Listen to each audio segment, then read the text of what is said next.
Hello everyone and welcome back to the Beyond the Evidence. Now I know a lot of you use these videos to sleep, so before you drift off, I thought it would be a fun idea if everyone can leave a comment to let me know where you are listening from in the world. Also like and subscribe if you are enjoying the case. Right, let's get comfy and relax, and let's begin story 1 at 9 o'clock a.m.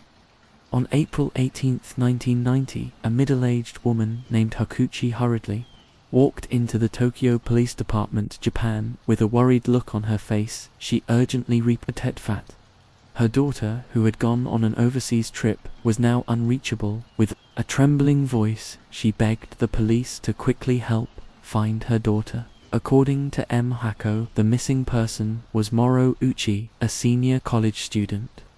Moro had recently traveled to Taiwan and was scheduled to return to Japan on April 18th. Misako had gone to the airport to meet her daughter that day, but waited for hours without seeing her. After checking, she learned that the flight had landed on time. With no delays, this realization made the mother's heart sink, fearing something terrible had happened to her daughter. The police immediately began investigating. After receiving their report, they found that Moro had neither cancelled nor changed her pre-booked flight. But she hadn't boarded the plane that day, and there was no record of her entering Japan. In other words, Moro never turned home. Miss Hoko continued to tell the police that she had lost contact with her daughter on April 7th. Mao was a sensible child who had never traveled far alone before, so before departing, the mother and daughter had agreed that Mao would send a postcard home every day to report her safety once she arrived in Taiwan. The last postcard Miss Hoko received was on April 7th, after which she received no more. Initially, Misako thought her daughter might have been having too much fun to write until Moro didn't board her scheduled flight back to Japan, making her realize something had gone wrong. The police examined the postcards Moro had written to her mother, 5 in total. Through their content, they learned that on April 3rd, she had toured Taipei. On April 4th, she took a train south to Tian City and spent 2 days sightseeing there. The last postcard, dated April 7, mentioned her continuing south to Kung City. This was the final information the family received from her. After that, Mara completely lost contact. Moro Oguchi was 23 years old, born in Tokyo. Her parents had divorced when she was very young, and she had always lived with her mother. Her mother, Miss Hako, was an insurance. Despite facing a busy and tiring job, Miss Hisoko always showered her daughter with love in return. Mao was always an obedient and understanding girl. She studied diligently, consistently achieving excellent results, becoming a great source of pride and comfort for her mother. Entering the prestigious Ain Namazu Women's University in Tokyo, Mara quickly made an impression on those around her. Her cute appearance and lively, friendly personality helped her easily win the affection of friends and teachers. 4 years of college passed in the blink of an eye, bringing Moro to the threshold of a new life. While her classmates were busy choosing graduation thesis topics, Moro had long had her own plans. After many discussions with her mother, she decided to take a graduation trip to T. On her purpose was not just sightseeing, but also to experience the local customs firsthand, from which she would write a unique and insightful thesis. With excitement and full of hope, Moro set off, unaware that this pivotal trip would turn into a horrifying nightmare. After receiving the report, Tokyo police contacted Taiwanese police through Interpol, hoping they could assist in finding the missing Moro. Upon receiving the request, Taiwanese police began their investigation. They first checked immigration records. Moro had arrived in Taiwan on April 2, en route. There was no record of her leaving the country. According to Taiwan Railway records, Moro had boarded a train from Tian to Keong at 11 o'clock a.m. on April 7th. and arrived in Kyong around noon. With this information, the police decided to focus their search efforts in Kong.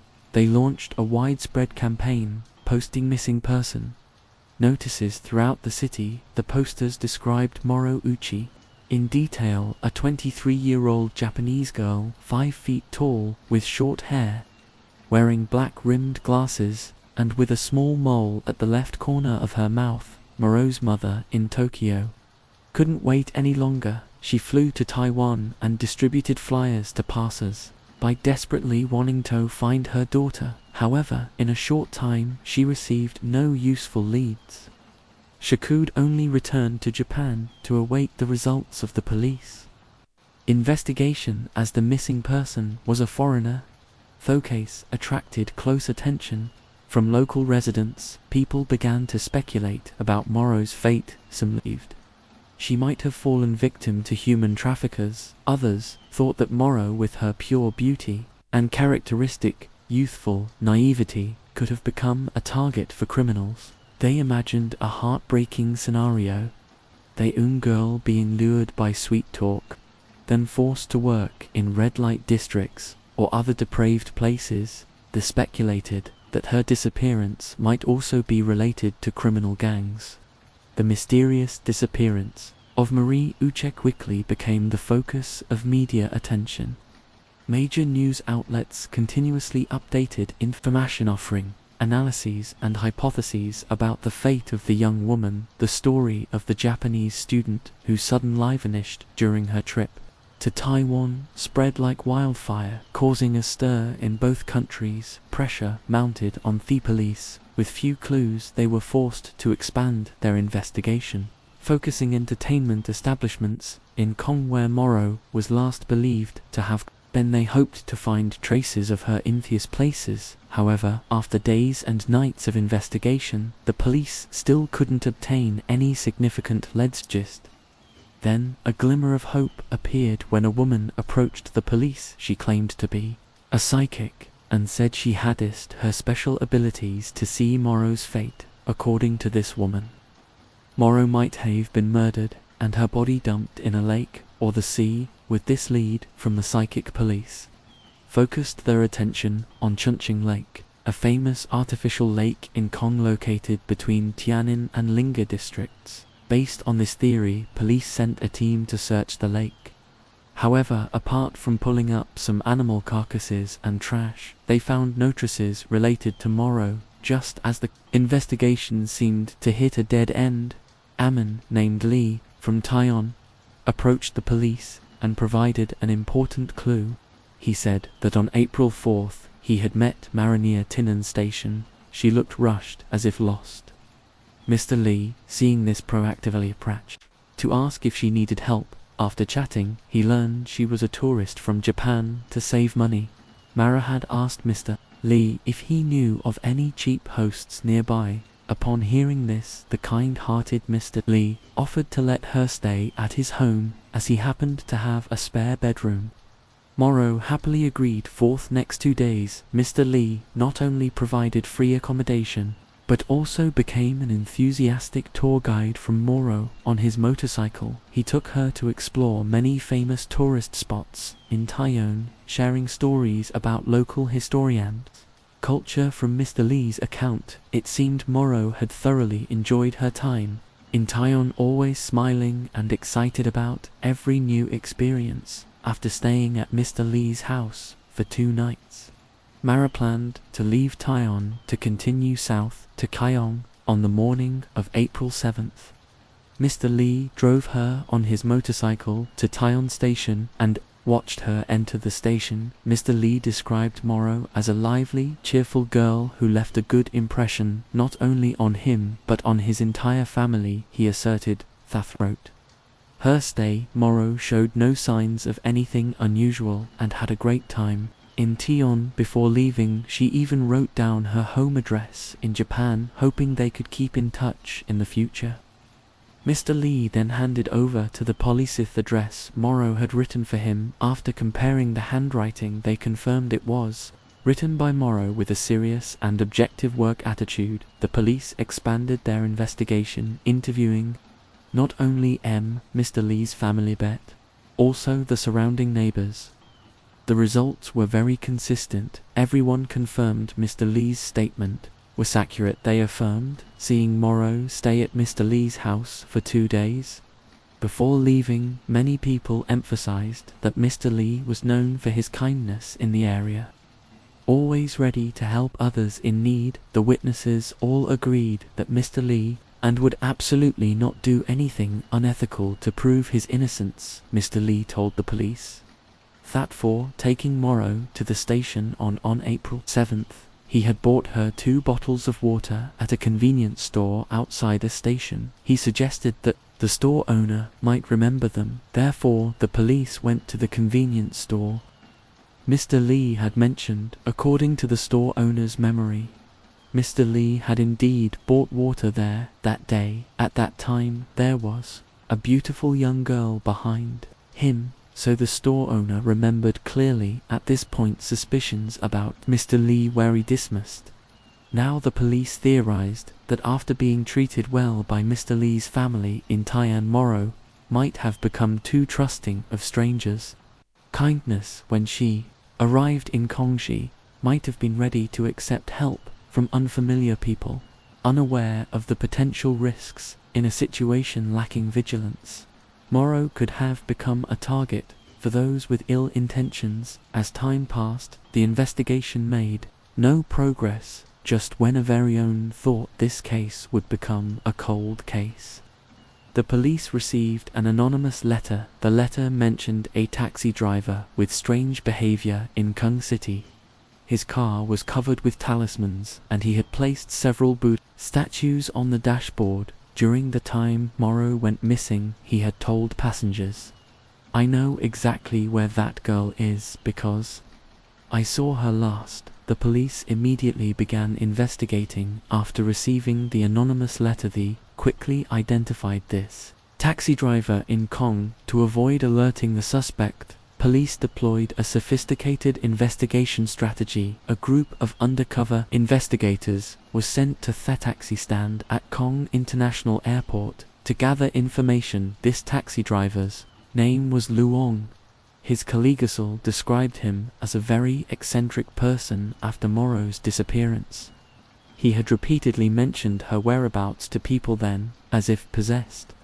He had covered his car with talismans and even brought several Buddha statues from a temple to place in his car every day. He would say there was a female ghost following him to claim his life. Initially, when people heard L say these things, they thought he was just talking nonsense, but after seeing his strange behavior, they began to feel he might be telling the truth. People who haven't done bad things aren't afraid of ghosts knocking on their door. Therefore, everyone felt Lu was suspicious. According to the investigation, Lu Shong was 30 years old, the third child in his family, with 2 older sisters and a younger brother. He and his family used to live on Fiji Chang Road in Keong. But then his 2 sisters got married, one after another. His parents divorced due to relationship issues, so his mother took the youngest brother away. His father remarried, leaving only him living alone in the old house. Although suspicions about Lu had arisen, the police remained cautious in their approach, not rushing to conclusions without sufficient evidence. Therefore, they decided to approach his mother to gather more information. She revealed that 6 months ago her son had asked her for money to buy a new house, but she didn't have that much. Lu became very angry, threw a newspaper at her face and said, "Do you see the missing woman in the newspaper? I killed her. I've already killed 1 person, so I don't mind killing another." When hearing such words, his mother didn't take it too seriously. She was used to these kinds of threats from her son, because her son suffered from schizophrenia, acted impulsively, and had violent tendencies. She had left him to live alone in the old house, but a few days later, her son came to her, again saying that a headless female ghost in white was coming to claim his life. During that time, news about Mora's disappearance was everywhere. She thought her son might have seen related news, triggering his mental illness, causing him to imagine Morrow's ghost haunting him. The police went to Lou's neighbors to gather more information. Some said he was a very strange person, often shouting alone in the house, as if agitated by something. He had a peculiar hobby after chewing cats and dogs. Those living nearby often saw him carrying a crossbow, which is a weapon that requires a permit to purchase, and no one knew where he got it from. Whenever he saw stray cats or dogs, he would use the crossbow to shoot them dead. Lou's unusual behaviors increased the police's suspicions, prompting them to conduct a direct interrogation. When facing the police, Lou showed clear signs of psychological instinct. He appeared extremely nervous, unable to focus on answering questions coherently, and even exhibited aggressive behavior, attempting to attack the police. This behavior raised the question of whether he truly suffered from schizophrenia or was pretending to avoid suspicion. Recognizing the complexity and importance of the case, 2 months after Morrow's disappearance, the police decided to establish a special investigation team code named 0407 to continue searching for Morrow's whereabouts. They posted reward notice offering $50,000 new Taiwan dollars, approximately $1,600, to anyone providing useful information. At the same time, Morrow's mother added her own award of 500 Japanese yen, approximately $4,500 US. Not long after the police received a tip claiming that Morrow had been murdered and her body buried in a cemetery in Shinada District, Taiwan City, the police quickly mobilized a large force to conduct a focused search in that area, but found nothing. During the investigation, whenever Morrow's mother had free time, she would fly to Taiwan to search for her daughter. She even established the Morrow AA Search Support Association, believing that her daughter must have just gotten lost somewhere and was still alive. 8 months after the incident, the police increased the reward to 1 million new Taiwan dollars, approximately 32 us, declaring they would definitely find Morrow, whether alive or dead. In January 1991, the police received another report. This time, someone said they had discovered a body in a sugarcane field in Huli District, Taeyong City. The police went to the scene and found that body shape was very similar to Morrow's, but it was too decomposed to be identified. They compared the victim's death with Morrow's dental records, and the results showed they didn't match. It wasn't Morrow. 2 months later, another taxi driver provided the police with an important clue. He said he was a colleague of Lou and believed Lou waste killer. Previously, Lou had only put talisman and Buddhist statues in his car, but now he was directly playing the Great Compassion mantra in his car every day. Lou didn't dare to go home and slept in his taxi. Even when going to the bathroom, he would quickly return to the car, as if something was always following him. This taxi driver told the police that perhaps if they searched Lou's house they could find out the truth. The clue provided by this taxi driver was very important, but due to lack of evidence, the police couldn't request a search warrant from the court. Just as the case seemed to hit another dead end, one of Lou's neighbors voluntarily approached the police and said recently at night they often heard a woman's crying coming from Lou's house's haunting. Very miserable and chilling. This neighbor had gone to ask Lou about it, but unexpectedly, as soon as Lou heard this, he turned pale and was speechless. The neighbor felt something strange, and after much consideration decided to tell the police about this. In March 1991, the police arrested Lou on suspicion of murder and searched his house in an open area. In the backyard, they found traces of burning. Next, the police checked the water meter of his house and discovered that in April 1990, the water usage had suddenly surged, increasing by 320 gallons compared to normal usage before Luang lived. alone, so such a dramatic increase in water usage was certainly unusual. Then the police planned to excavate the area in the backyard. Before digging, an old police officer clasped his hands in prayer, mumbling, hoping that Morrow's spirit in heaven could guide them to find her body. Unexpectedly, just as he finished praying, he felt someone pat him hard on the shoulder. He was startled, thinking someone was playing a prank, but when he turned around there was no one there. Thus made him even more convinced that Morrow's body must be buried under this piece of land. However, after a period of digging, they still found nothing. After being arrested, Lu Shuang's attitude was very arrogant. Whenever he was asked questions related to this case, he would curse terribly, saying the police were blind and wrongly accusing a good person. The police had grasped Lu Shuang's weakness of being very afraid of ghosts, so they continuously pressured him. Sharina. Not long after he became scared and confessed to all his crimes. The circumstances of the crime were reconstructed as follows. On April 7, 1990, Lu Wang, who had nothing to do at that time, was wandering around near Keong Station. Around noon, he saw Morrow. Along curing of finding her attractive, he approached to chat. When he learned she was Japanese, his interest grew even more. Through their conversation, Elle quickly realized that Morrow was completely unfamiliar with Keong. Seizing this opportunity, he offered to take her to Chongqing Lake, a famous scenic spot. This offer was made naturally, as if stemming from Lu's hospitality and free time. Morrow, with somewhat naive trust, happily accepted, perhaps thinking she had again met a kind local like her previous experiences on the way to Chongqing Lake. The two seemed to have interesting and comfortable conversations.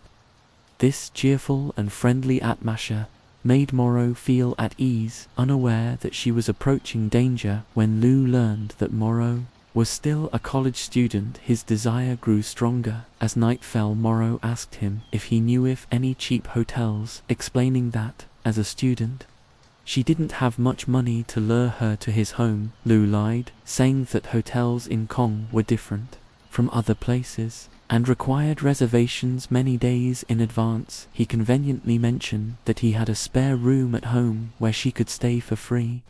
Morrow, unsuspecting, immediately accepted this kindness and followed him home. That evening, Lu deliberately prepared a table full of food and bought a bottle of good wine to entertain Morrow. After several drinks, he began to reveal his true nature, attempting to get intimate with her but was firmly rejected.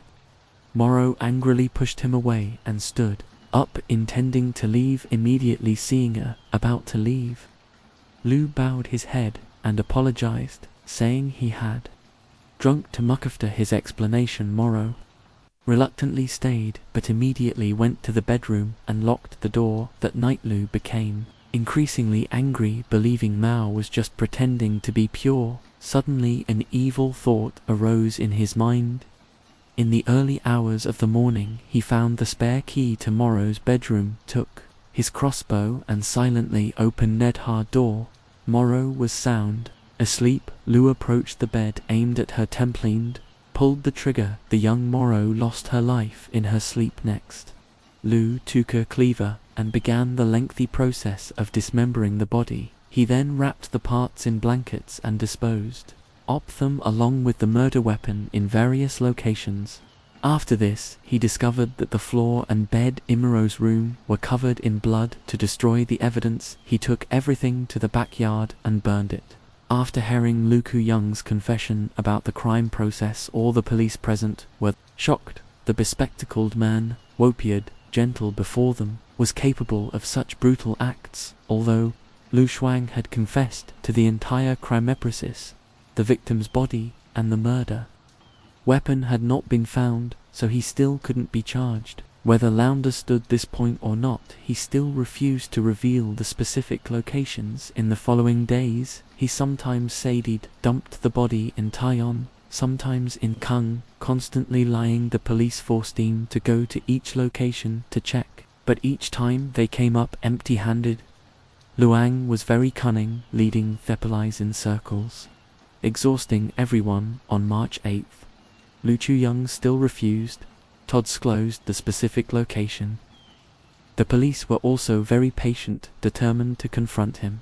To the end that afternoon, after a day of going back and forth between many places, Lu was both hungry and thirsty. He begged the policito let him eat a meal before continuing the search, but the police refused, telling him that if he wanted to eat, he had to reveal the specific location. Seeing the police's firm attitude, Lu thought carefully and finally told the truth. He said he had divided Morocco into 2 parts. The body was dumped at a location on Qing 13th Road in Tan City while the head was thrown into a garbage pile on Nanmen Road. He had gone to the trouble of traveling from Kong to Tian because he knew Morocco had met the kind Mr. Lee there. He wanted to cast suspicion on Mr. Lee, so he went to Tian City to dump the body at night. The police went to the location Lu provided, but by this time, the year had passed since the incident. The empty lot on Chongqing 13th Road had changed, becoming a parking Lotel said that at the time he had buried the body under a large tree, but over time the large tree was no longer there. The tree roots had not been dug up. After some digging, the police discovered over 100 bone fragments. Earth tree stump forensic examination determined that these bones belonged to a woman between 23 and 25 years old, about 5 feet tall. These characteristics matched the victim. Moreover, forensics found knife marks on a shoulder blade, believed to be caused by a cleave. This also matched Lu Shuang's confession. Revealed that the head, after being discarded, had been transferred to the landfill in Tian City. Searching for a skull in the foul-smelling garbage pile was like looking for a needle in a haystack. Moreover, the accumulated garbage over the years had produced methane gas, making the excavation potentially dangerous. This was also a significant challenge for the search team. Therefore, they abandoned the search for the head. When asked where Hayhod disposed of the crossbow used in the crime, Lu said he had thrown it into the Love River in Kong.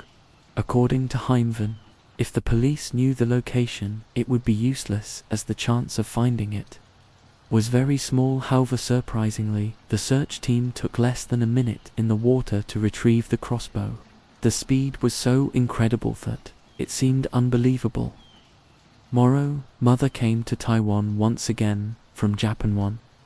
She learned the terrible news. She broke down in tears, comforted by others. She said this couldn't be her daughter and refused to take a DNA test. She only hoped the police could find the head, otherwise she couldn't believe her daughter had left this world like this. Miss Hisoko's request put the police in a difficult position. Searching for the skull would require a lot of manpower and resources, and there was no guarantee of finding it. The police explained the actual situation to Moro's mother, and even took her to the garbage dump after understanding the reality of the situation. Miss Hisako expressed her understanding and no longer insisted on finding the skull. However, she hoped the police could help find her daughter's personal belongings from when she was alive. When going to Tian, Moro had brought a white backpack containing an umbrella, flashlight, and other items. She said if the police could find these things, she would agree to provide her DNA sample. The police agreed to Ms. Hack's request, but knew that the search would be very difficult. They interrogated Lu again. He said that Moro's personal belongings had long been thrown into a trash can near his house as garbage, and the trash cans were collected daily by sanitation workers, so the police would never be able to find them.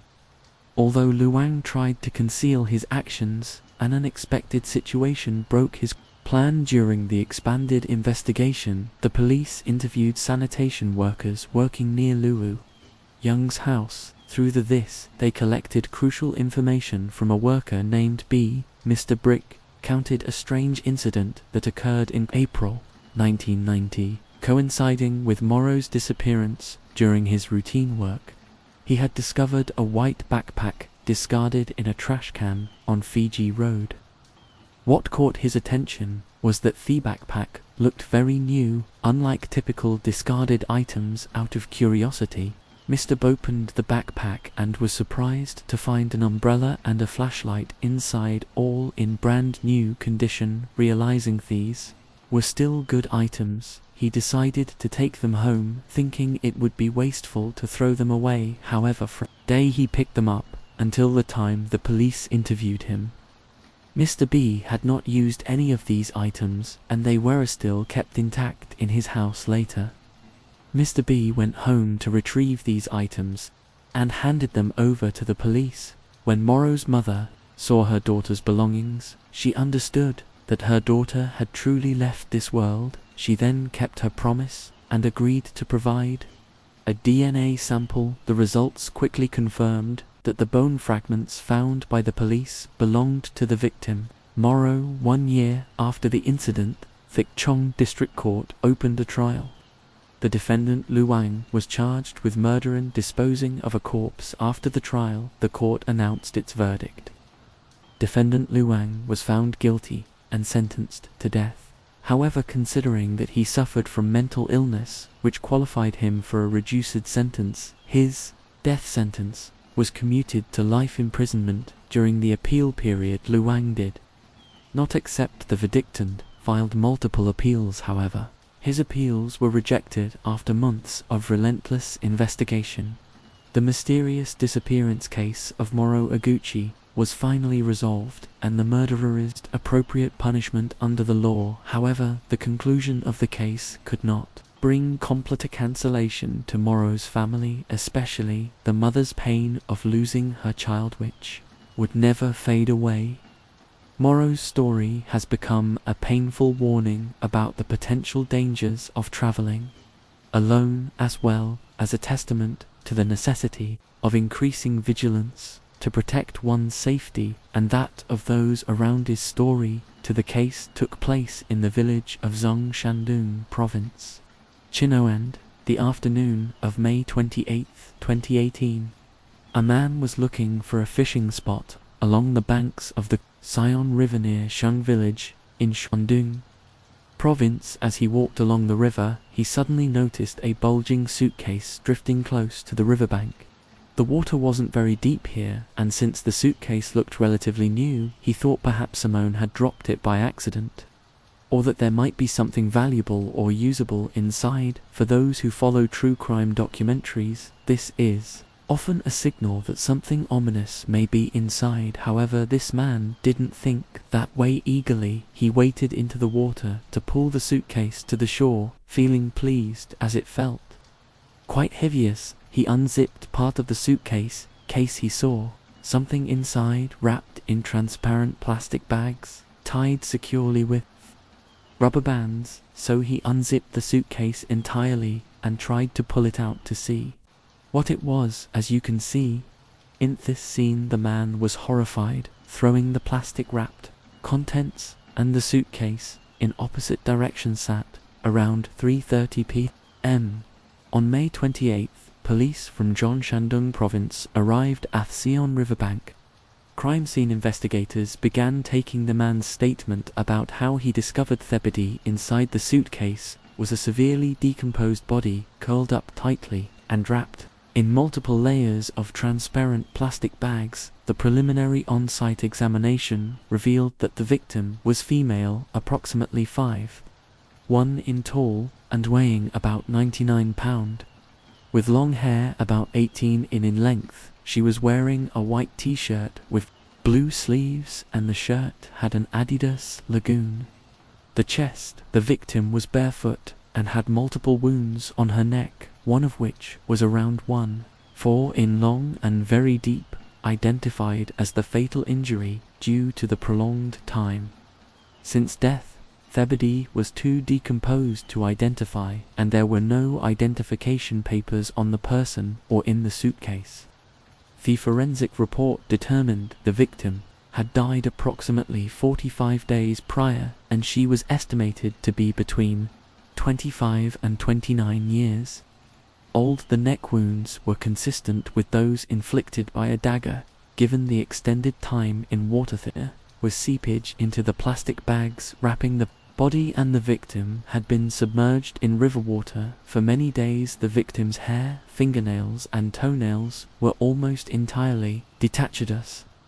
You can observe here, these are clumps of the victim's hair that detached, styled in loose curls dyed red-brown with trendy blonde highlights at the ends. Now the first and most critical step is to identify the body, which will allow the investigation to progress toward uncovering the cause of death and identifying the perpetrator.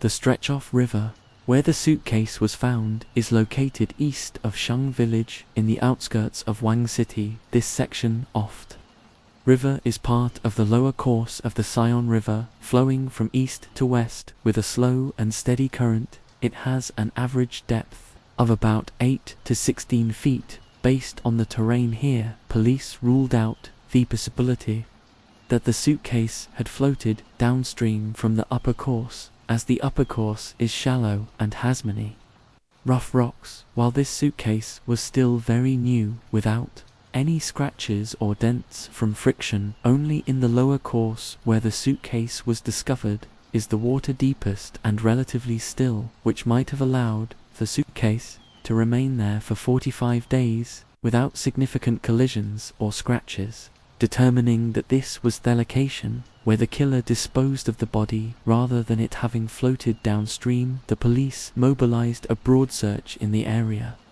where the body was found. They also used lawnmowers to clear out bushes and grass along the riverbank to uncover additional evidence or new clues. The search efforts extended to the dam near the eastern part of this river section, as it could have been the spot where the killer threw the suitcase into the water. Any floating objects on the river were retrieved for examination. But after 2 days of searching around the area, the police found no valuable evidence or leads. They split into smaller teams to question residents who frequently pass through or live near the location. Some locals informed the police that they had noticed the suitcase floating in the river as early as late April, but they assumed it was just trash. Someone had discarded and didn't think much of it. The section of the river where the body was discovered is quite far from the main road, situated within Zhong Village and surrounded by many other villages, making it a rather remote area with limited access. To reach this location, one must travel over 6 miles on village roads after leaving the main highway, which includes sections of concrete paths and rough dirt roads. Therefore, if the person was not from Zhang, it would be difficult to find this spot for disposing of a body. The special task force concluded that at least one of the 2 individuals, either the victim or the suspect, must have been familiar with the area's terrain and environment, or perhaps even lived in Zhong Village as a result. The police conducted a check of all households in Zhong Village, which has over 2,000 residents, and extended the search to 21 surrounding villages to see if there were any missing persons or unusual circumstances. After searching throughout Zhang Village, the police found no valuable information. The task force then expanded the investigation to the entire city of Wang and even neighboring cities like Juba and Dong'an, yet they found no missing persons matching the characteristics of the female victim found in the Sion River. With no clues left behind by the perpetrator at the scene, the police could only focus on identifying the victim to solve the case. But considering the victim had been deceased for at least a month and a half, why had no one searched for her or reported her missing? Could it be that no family member, friend, or co-worker noticed her absence? The police deduced that the deceased might have been a worker or freelancer from another area who had come to Wang for work and had little contact with families. They focused on checking groups of out-of-town laborers working in Wang, particularly looking for individuals who suddenly stopped working without notice, or renters who abruptly terminated their leases. Meanwhile, technicians closely examined the large suitcase which measured 24 in length. The suitcase had been submerged in river water for so long that all traces such as fingerprints or DNA of the perpetrator had been washed away. However, investigators examined the suitcase thoroughly and found that its lining fabric, including the zipper on the inner pocket, was in excellent condition, appearing almost brand new. The suitcase 4 wheels showed very minimal friction and were barely worn down. This suggested the suitcase was very new, likely bought specifically for the purpose of concealing the body and discarding it in the river. Through the brand logo on the suitcase, police tracked down the manufacturer, a factory specializing in producing luggage items located in another province in the town of Shangshangbing County, Hab Province. Police immediately dispatched a team to Hab for further information. The factory manager informed the police that they produced quite a few suitcases of this model. However, only 23 units of the 24 in cycler, the one police were investigating, had been produced. Production records, which are maintained for calculating workers' pay, indicated that the batch was manufactured in March 2018. This news brought a sense of relief, though the police team, if hundreds or thousands of identical suitcases had been mass-produced, the investigation would have been far more challenging and time-consuming. However, tracing just over 20 suitcases would be much more manageable, according to the shipment records. These 23 suitcases were mostly sold in bulk to various retail outlets, including some in Shandong. Of the 23 suitcases, the task force located 19 that were still on display in stores. 2 more were sold to acquaintances of a shop owner, so the police went to their homes to verify and found that both suitcases were still in use by the buyers. This left a total of 21 out of 23 suitcases accounted for. The remaining 2 suitcases were sold individually to customers at a store in Guangyuan County, Shandong Province. These last 2 suitcases had not been traced.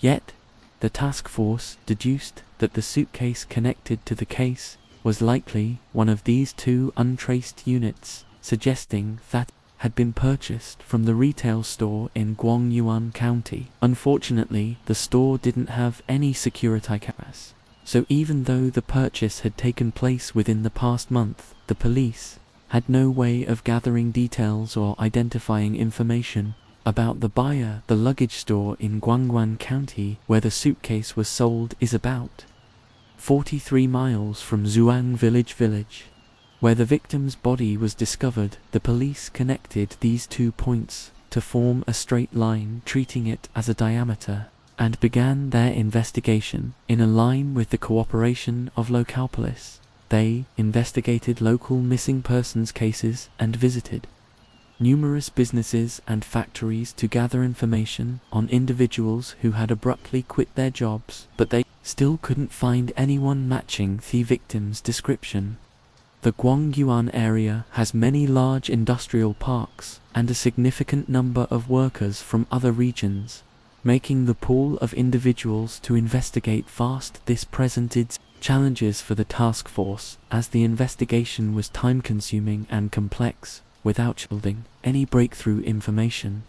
To help solve the case after a period of unsuccessful investigation aimed at identifying the victim in the area, the police held a meeting and made a bold decision. After carefully assessing the river's current water depth and the location where the body was disposed of, they decided to block off both ends of the river section and drain the water to search for evidence on the riverbed. Although this plan would require considerable labor, resources, and finances, and offered no guarantee of useful findings, the investigation would likely hit a dead end. Without it, the police decided to take this relatively risky step, using an excavator and 3 water pumps to carry out the plan. As the water was being drained from the river section, the investigation team continued searching for clues to the victim's identity. They went to factories, businesses, restaurants,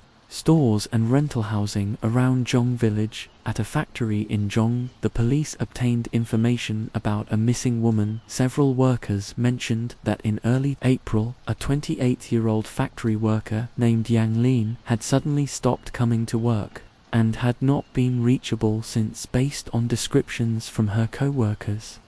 Yang Lin had long brown dyed hair and was about 5 feet 1 in tall, closely matching the victim's characteristics. After searching for Yang Lin's name and birth date in the national database, the police finally made contact with Yang Lin, who was in Hab.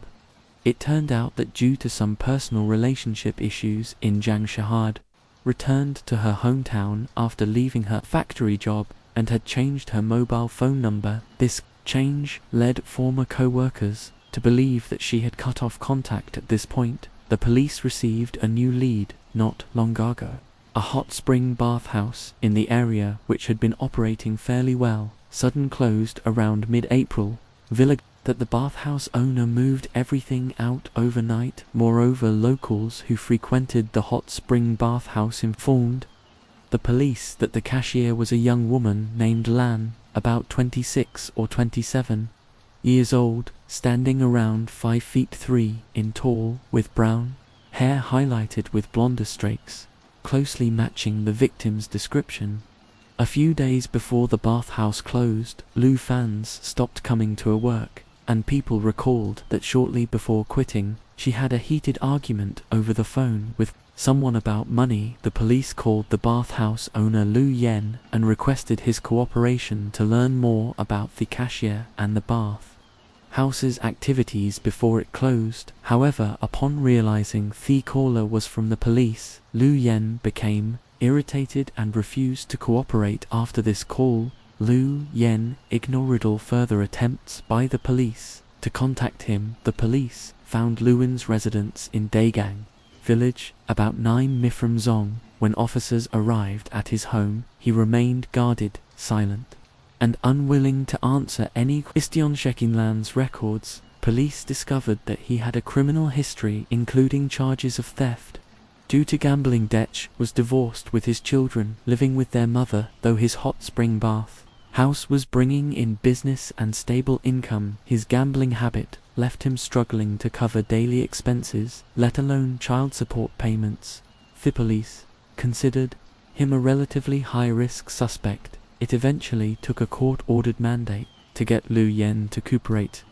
During questioning, he explained that he'd been fined multiple times by local police in the past for offenses ranging from theft to violations during the operation of his bathhouse, which made him feel wary and reluctant to interact with law enforcement. Luan also added that he closed the bathhouse because he was behind on rent and still owed Lan, his cashier, overdue wages. Just days before the bathhouse shut down, Lan argued with him over the phone about her unpaid wages. She even took all the earnings to cover what he owed her before quitting and leaving town. From Luan's remaining employee records, he provided Lan's contact information to the police, who confirmed that Lan was indeed alive and had moved onto a Jobelsware. This meant that 2 of the people previously suspected missing had both been located, yet the identity of the body in the suitcase remained unknown. Meanwhile, after 4 days of continuous effort to drain nearly 40 cubic m of water from this river section, the riverbed finally began to emerge. Duetto, the thick mud police could stand and search directly in the shallow areas near the bank. However, in deeper, muddier sections toward the middle of the river, officers placed construction planks on the mud and used shovels and other farming tools to sift through the riverbed carefully, and the police's efforts finally paid off. About 100 from the spot where the body was found, they discovered various items which you can see on the screen: a key, a blue left sandal, 2 pairs of socks, a pair of earphones, a fairly new quilted leather handbag with a metal strap, and several other small items, including a pink comb, a pair of sunglasses, and multiple bank cards. From under the river, of course, We can't say for sure that all these items belong to the victim. Some may have been discarded by others. However, among their covered items, the most valuable to the investigation were the bank cards. The police took these cards to the issuing banks to verify the account holders' identity. They discovered all of the cards belonged to a 29-year-old woman named Wu Yenu from Emzhou Village, Weiying County, Shandong Province. Looking at her profile photos, as you can see, she was wearing a thin red jacket over a white t-shirt with blue sleeves. This t-shirt closely matched the color and style of the one found on the body in the Sion River. Based on the registered address, the task force quickly contacted Wan's parents and visited their home to conduct a DNA comparison. They confirmed the victim was indeed Wu Wan, a woman who had traveled far from Wan County for work. The victim's parents told the police that Wu Wan had been married once, but due to numerous conflicts and her in-laws' harsh treatment, she divorced in 2013. Since then, she had worked away from home, occasionally sending money back to her parents. Wu Wan had no children and no desire to remarry, preferring a simple and free life without attachments. In contrast to Wan's wishes, her parents and relatives constantly press her about marriage, often arranging blind dates, which made Wu Wan uncomfortable and reluctant to visit home some years. Even during the Lunar New Year, Wu Wan would not come back, opting to call her parents to wish them well and send additional money. Because of this, her family was accustomed to her absence, with Wu Wan usually being the one to initiate contact. Her family, frustrated that she hadn't married by age 29, rarely called her unless it was something particularly important. So when the police arrived, the family was shocked. They hadn't been in touch with Wu Yan for the past month and a half and couldn't believe she had been brutally murdered and thrown into a river. The last place Wu Yan worked before she disappeared wasn't in Zhong, where her body was found, but at a factory in Guangyuan, Yuan County, Shandong. Interestingly, Guangyuan County is also where the store sold the 2 suitcases matching the one found in the San River that remained unverified. Note it. All the clues were coming together. The police knew they were close to solving this case. The police returned to Guangyuan County and visited the factory where Wu Wan had worked. Factory records showed she had been dismissed on April 25th due to a company policy that automatically terminates employees absent for more than 7 days without explanation. An HR staff member informed the police that Wu Wan had been absent since April 17th. This aligned with the forensic estimate that Wu Wan died in mid-April. During their investigation at the factory, the police learned from Anska workers who shared dormitories with her that she had many admirers. She was described as slim, very beautiful, hard work, and skilled in conversation. Apparently, she had been dating a man from another county around the time she went missing. The two had rented a place outside the factory complex to live together, and she only occasionally toured to her dormitory. However, no one knew who this man was, which county he came from, or where the rented room was located, as Ween was highly private about her personal life. She rarely discussed or relationships, leaving almost no information about him, given that her body was found in a secluded section off the river in Zong. Investigators suspected the man might be from Zong Village. They reasoned that the person who dumped her body must have been highly familiar with the area to navigate to this remote river section. The task force launched an investigation into Wu Yan's social connections, focusing especially on individuals from Zhuang. Most of her acquaintances were from Pin, Senging and Guangyin, except for one man from Zhuanga, 23-year-old named Su Meng, who was reportedly close to Wu Wan. Records showed that he also worked in Guangyin. When police visited the factory where Su worked, HR staff informed them that he had been absent since April 17th. Although the two had worked at different factories, both had disappeared without notice on the same day, one ending up dead and the other missing. This reinforced the police's suspicion that Sue might be the killer. Further investigation revealed that Su's last ATM withdrawal was in Ji County, Shandong Province. So the police dispatched officers to Gi to track down the suspect. They discovered that Su's uncle also lived in Gi at 4 o'clock a.m. on June 9th, while the village was still silent.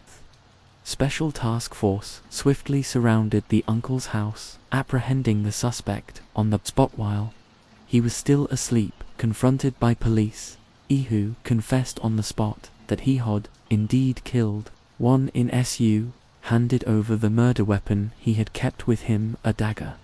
Following Su's arrest, police obtained a statement in which he confessed and led them back to the rental unit where he had lived with one in Guanggan. It was a small room, barely large enough to fit a table, a bed and a wardrobe. The room was quite messy here. Forensic technicians found 12 dried bloodstains on the walls and bed sheets. DNA tests confirmed that these bloodstains all belonged to Wuin, according to Su account. The incident took place at 1 o'clock a.m. on April 17, 2018. Though it was late, Wuin and Su were still arguing over issues from the previous evening. She had suggested breaking up, criticizing Su for earning less, being careless about others, living messily and being lazy. Although they lived together, unshouldered most of the living expenses, while Su's salary was nearly spent on his own personal needs as air salt. They had argued frequently about money and Sue's lack of responsibility in their shared life. Though Wuan was 6 years older than Su, she was very attractive, energetic and hard-working, drawing attention from many admirers, including those with far better financial standing than Su. Because of this, he believed that Wuan wanted to break up as an excuse to pursue a new relationship. Wuan, however, accused Su of never owning up to his faults and always blaming others. She started packing her belongings, planning to leave that night, but when Su's attempts to make her stay failed, he grabbed the dagger and repeatedly stabbed her in the neck. After the murder, Su cleaned up the crime scene. By noon, he went to a nearby luggage store to buy a large suitcase for Wan's body, since she was petite, standing at only 5'1" in and weighing 99 pounds. He wrapped her body in several layers of plastic bags, tying them securely. That night, he transported the suitcase on his motorcycle to the Sion River in Zhong village, where he threw into the river. He also tossed her other belongings, like her sandals, handbag and bank cards, into the water. Su knew the area well, as Thuriva was near his home. Afterward, he quit his job, left his rented room, and hid at his uncle's home in Gi County until his capture in November 2018. Swa was sentenced to death, paying the ultimate price for his crime.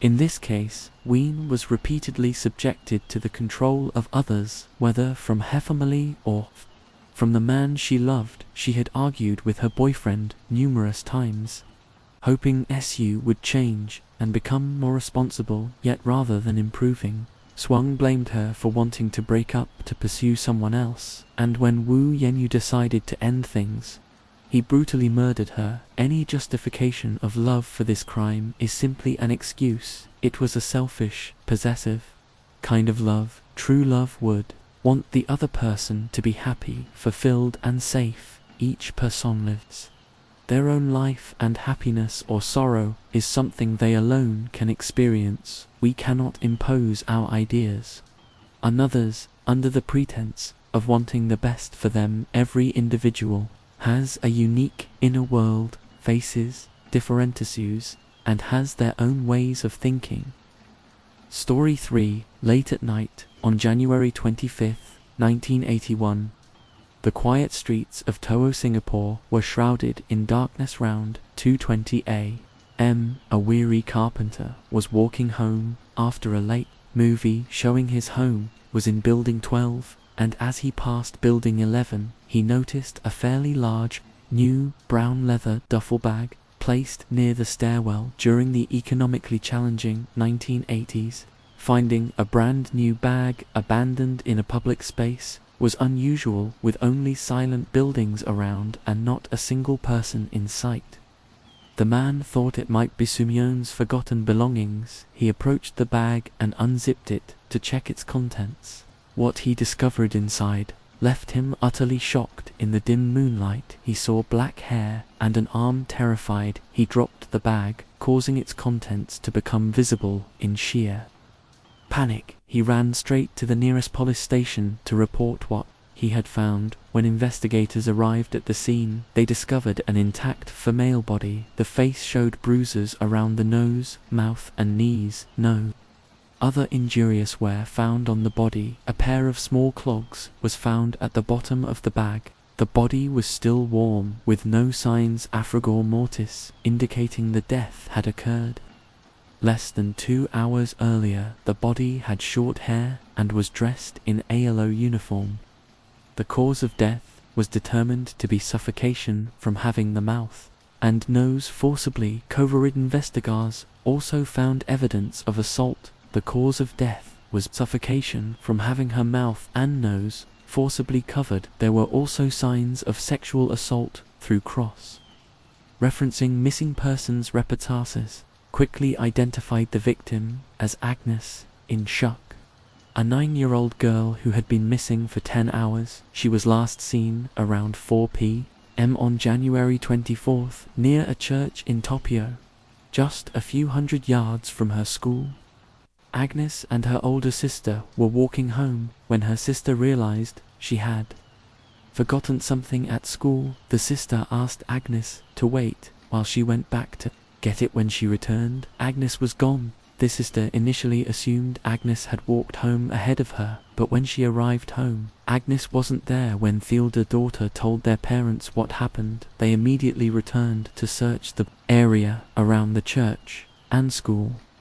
After several hours of searching without success, they contacted the police. Just 10 hours after her disappearance, Agnes' body was found less than a mile from where she was last seen. At that time, investigative technology was limited. There were no surveillance cameras, no DNA testing, and the leather bag yielded no fingerprints. No one had seen who left the bag. The leads seemed to vanish into darkness, making the case increasingly difficult to solve. While police were investigating Agnes' murder, the family received an unexpected call. Less than a week after Agnes's death, a woman called the family. She threatened that Agnes's sister would be the next victim. The caller went further, describing details of Agnes' murder. Tragically, Agnes' mother received this call. Imagine a mother's pain, having to listen to her child's killer. Described the horrific details. Pain was like 1,000 knives to her heart, but she couldn't hang up. Her other daughter's life was by. Through extreme pain and panic, the mother had to stay on the line and listen to every word from the persona had taken her young child. The family immediately reported the mysterious call to police. The police traced the call through. The technology of the time made it a slow process. After half a day, they determined the call came from a public phone booth between buildings 10 and 11. At this point, the police had already determined that the killer was probably someone who knew the victim's family, because she knew Agnes had a sister and also knew the family's phone number. Other than that, no other information could be gathered, and the clues were cut off. While police were under intense pressure, the killer struck again around 6 o'clock a.m. on February 7th, nearly 2 weeks after discovering Agnes' body. The body of a 10-year-old boy was found. The boy, wearing light blue clothes, was lying face up on the grass in front of building 10 in Tokyo. The boy had 3 burn marks on his back and a deep cut about 0.2 in deep and 0.6 in wide on his right index finger. Though the blood had been cleaned away, like Agnes's case, the body was still warm with death, estimated to have occurred 4 to 5 hours earlier. Notably, the burns on the boy's back were caused by electric shocks administered after death. The autopsy revealed the cause of death as drowning, but this likely occurred in a bucket tuba bathtub rather than in a public water source. The victim was identified as Ghazali Mazuki, a 10-year-old student.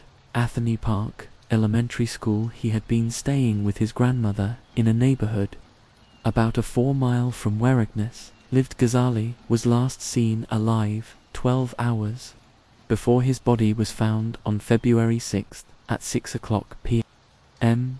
When Ghazali was playing in the yard with his 2 cousins, a woman approached the children and asked them to help her put some things in the car. At that time, Ghazali was the oldest of the 3 children, and I was very kind, so he enthusiastically ran to help the woman. The 2 cousins continued to play in the yard, but waited for a long time, but did not see Ghazal return. The 2 cases shared several similarities. Both victims' bodies were found just hours after their disappearances. Both were children, and both cases involved a mysterious woman. In Agnes's case, the killer called to threaten the family, while in Ghazal's case, 2 cousins witnessed him leaving with a woman. This suggests that both crimes may have been committed by the same perpetrator. In the boy's case, police found a light pink bloodstain on his nose, blood diluted with water. This was consistent with drowning victims, where water entering the respiratory system through drowning causes internal bleeding that can lead to blood seeping from the nose and mouth. The police decided to investigate this blood trail. This may be the only clue the police have, continuing to expand the search area. The police discovered a small blood drop 20 m away. The blood color is lighter than normal and mixed with water, so it is very likely that Ghazali's blood flowed from his nose when transporting the boy's body. Following this trail, they reached the stairwell of Building 12.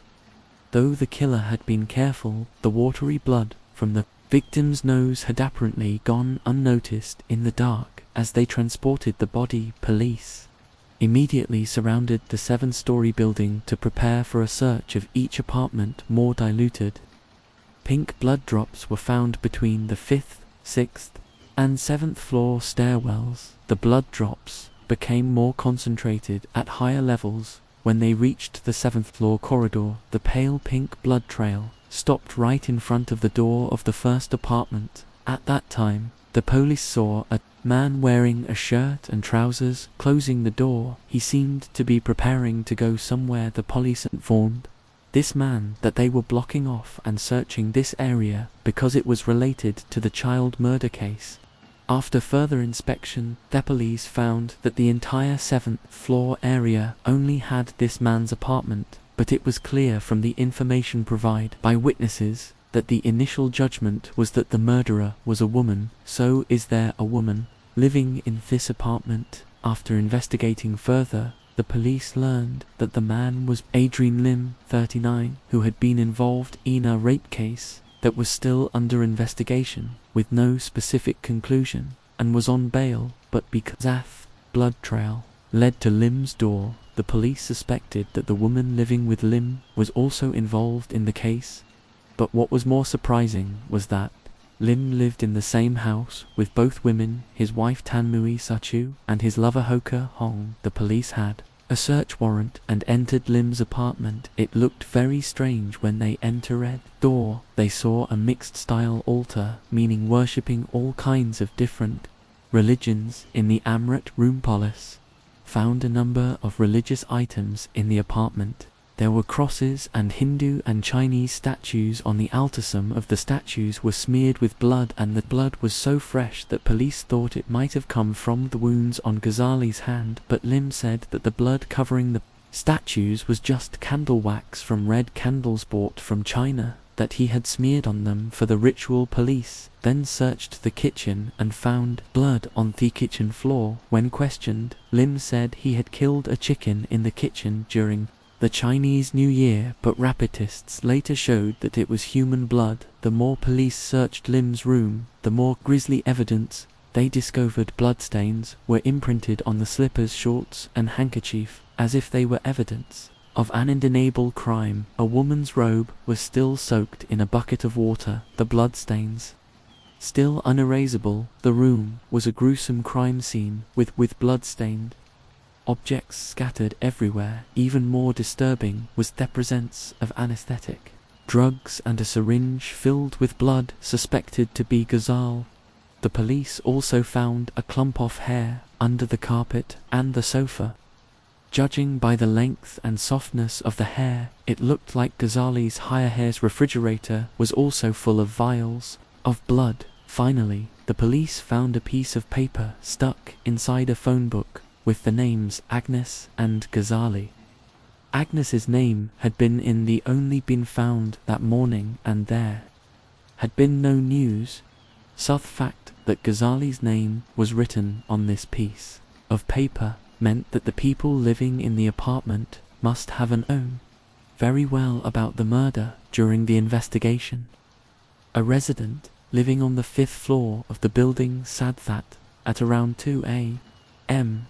on February 7th, when he returned from his night shift, he saw Lim and his wife coming down from this floor, 7th floor. The wife was also carrying a child on her shoulder. The child looked quite old, about 9 to 10 years old. The boy had his head on her shoulder, looking like he was dozing off. Lim also went with his wife. Both of them left the apartment building and headed towards buildings 10 and 11. Soon after that, Lim, Tan, and Ho were arrested and charged with murder. At that time, when these three people were arrested, there were also lawyers assigned to defend them, but with such clear evidence, fellow lawyers did not focus on the issue of denying or arguing about this evidence, because it was almost impossible. This group of lawyers focused on the health and mental health issues of their clients. They believed that these crazy murders were caused by Lim, Tan, and Ho's mental illness, and the way Lim lived with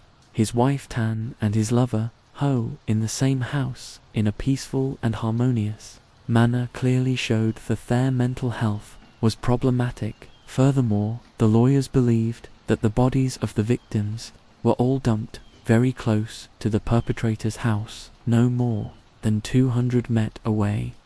This usually does not happen in similar cases where people are killed at home and then disposed of, because the perpetrator will always try to take the body as far away as possible to avoid being implicated. However, psychiatric evaluations counter these arguments. Psychiatrists found that Lim was fully aware of his actions and skilled at manipulating us psychologically, while Tan and Ho showed some mental vulnerability and were easily manipulated. They still endorsed their actions and their consequences. Tan even admitted to accepting the living arrangement because Lim provided her with material comforts and unlimited shopping. The investigation continued for 41 days to gather all the evidence and statements from all parties. Lim was a very stubborn person. He only answered the questions he wanted to answer and remained silent about the other questions. Moreover, his statements were inconsistent.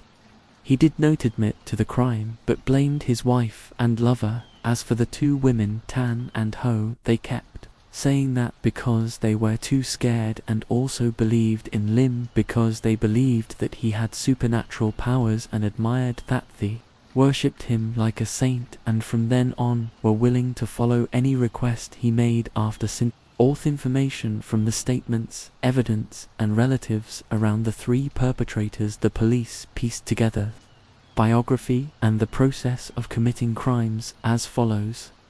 Adrian Lim was born on January 6, 1942, in a middle-class family. As the eldest son in the family, his childhood was not very complete, although gifted with an extraordinary intelligence. The young Lim soon had hidden abnormalities in his personality. Lim was a shy, quiet child. However, behind that quiet appearance was a fire that could easily burn even the smallest things, could make him explode with anger. This loss of emotional control was a worrying sign from a young age in the eyes of teachers and people around him. Lim was an intelligent student who learned quickly, but ironically, he himself was not interested in studying when he first studied. The program equivalent to grade 8 today. Lim decided to drop out of school. From then on, he had to fend for himself, doing all kinds of jobs to make a living. In his youth, he briefly worked as an informant for internal security, giving him insight into police operations. In 1962, he found work at Rediffusion Singapore for 3 years. He worked as an electrician, installing and maintaining equipment before being promoted to bill collector. He stayed with this job for years, satisfied with the income. In April 1967, Lim married his childhood sweetheart and had 2 children. He even agreed to convert to Catholicism before the wedding. They lived frugally on their average incomes and saved enough money to buy a flat on the 7th floor of Building 12 to AEO. This time, Lim had a seemingly stable life with his own job and family. However, behind that peaceful appearance was a soul that yearned for more distant things.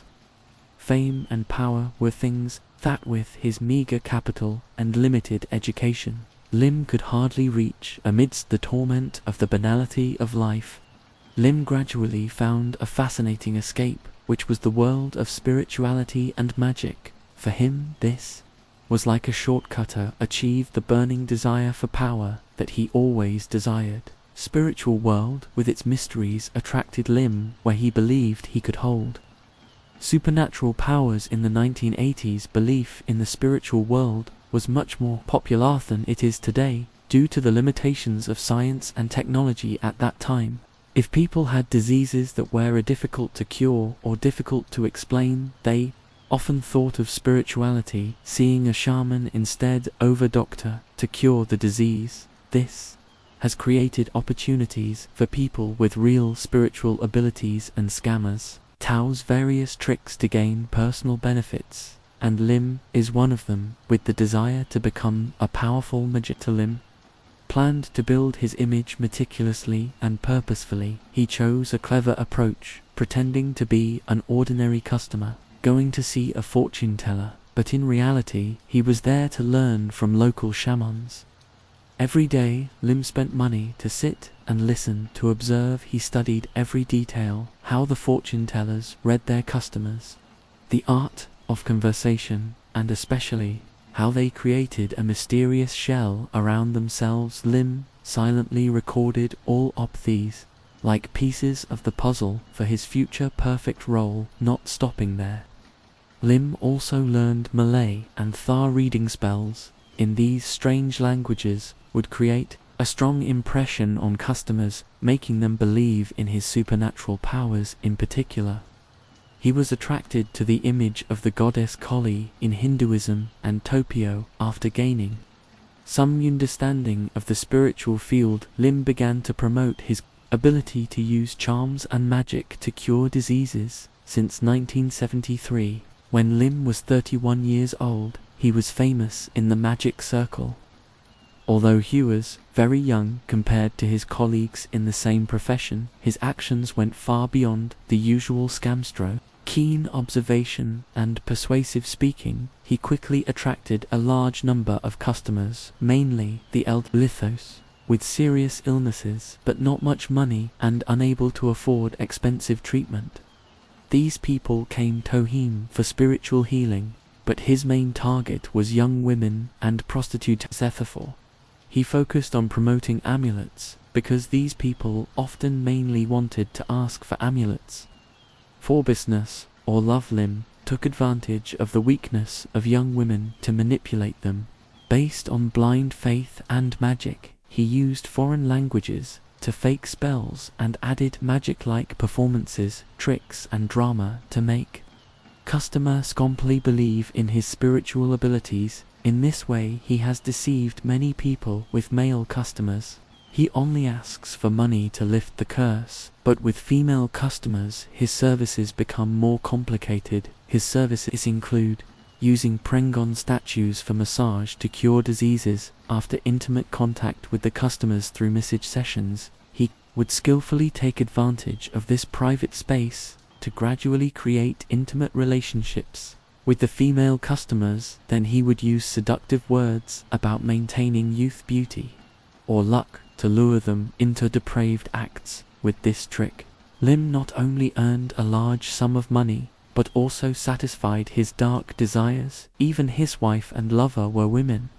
he had deceived with magic, and then became dependent on him. In fact, Tan was Notalim's first wife, but his first wife was his childhood friend who had divorced him before. In 1974, when Lim was 32 years old, he met Tan, a bar waitress with a wounded soul. This young girl carried scars from a childhood without parental love. Her grandmother, the only person who loved and supported Tan emotionally, had just passed away, causing her to fall into a state of complete depression. Lim quickly grasped this weakness of Tan from the first fortune-telling sessions. Their relationship gradually developed into secret dates. After 2 years, when their feelings were deep enough, Lim expressed a perverted intention to bring Tan home and force his wife to accept a polygamous life with 1 husband and 2 wives, but his plan did not succeed.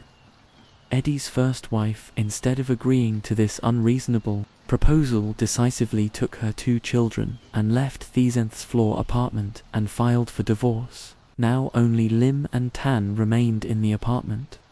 In 1977, just a few months after his wife and children left, Lim and Tan quickly get married.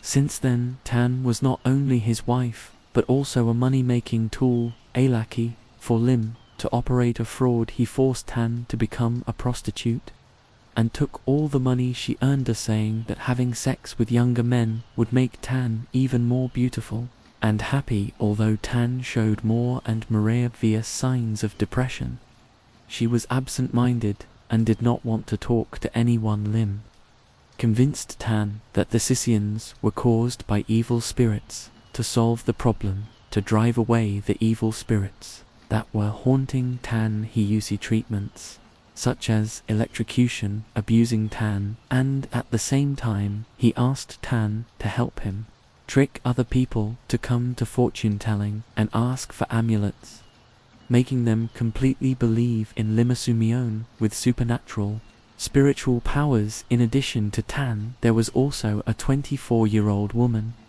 who fell into his spiritual trap. Ho, his lover Ho, was brought to Lim by her mother to help solve some problems in her marriage. Although Lim knew that Ho was married at that time, because Lim was infatuated with this young girl, he wanted to keep Ho by his side, so he started to fill her head with the idea that her husband's family was not good.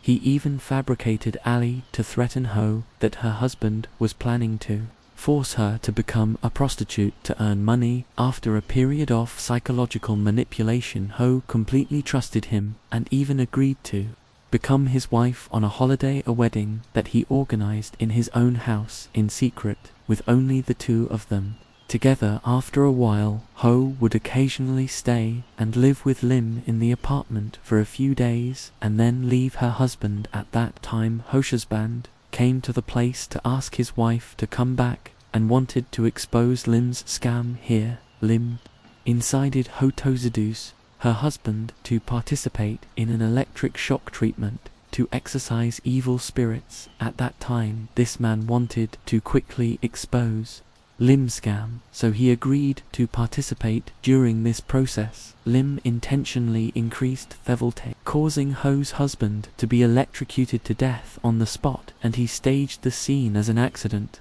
When the police arrived, Lim said that Ho's husband had accidentally been electrocuted when he tried to turn on Abrakan fan. He explained that while praying and casting spell, the lights in the room were turned off, causing no one to notice the fatal incident until it was too late. Ho was so shocked by her husband's death that she was briefly hospitalized in a mental hospital. After recovering, She moved in with Lim. Since then Lim has been living with 2 women at the same time, Tan and Ho. Tan and Ho not only worked as prostitutes to earn money for Lim, but they were also responsible for convincing female customers to sleep with him. If they failed to convince them, who would also use sleeping pills on women. He wanted to take advantage of Lim's. Doctors said that in just 1 year had visited his clinic more than 40 times to get hormone injections to increase his sexual ability. On October 19, 1980, about a year before the murder of the 2 children, there was a woman named Lucy. She was a door-to-door saleswoman, and that day she stopped by Lim's house to introduce some beauty products to his wife. Lim was pleased to see this beautiful woman, so he tried to trick Miss Lucy by saying that he saw an evil spirit haunted her and offered to help. Miss Lucy chased it away, but Miss Lucy did not believe him and firmly refused his offer. Lim then mixed 2 capsules of Dalmador, a sedative at that time, into the woman's drink and gave it to his wife, telling Tan to invite her to drink it. Miss Lucy did not suspect anything at the time, and after drinking it, she fell asleep and was abused by Lim. After that incident, Lucy reported the incident to the police, and they arrested Lim, but Lim told the police that there was no rape and that it was completely consensual.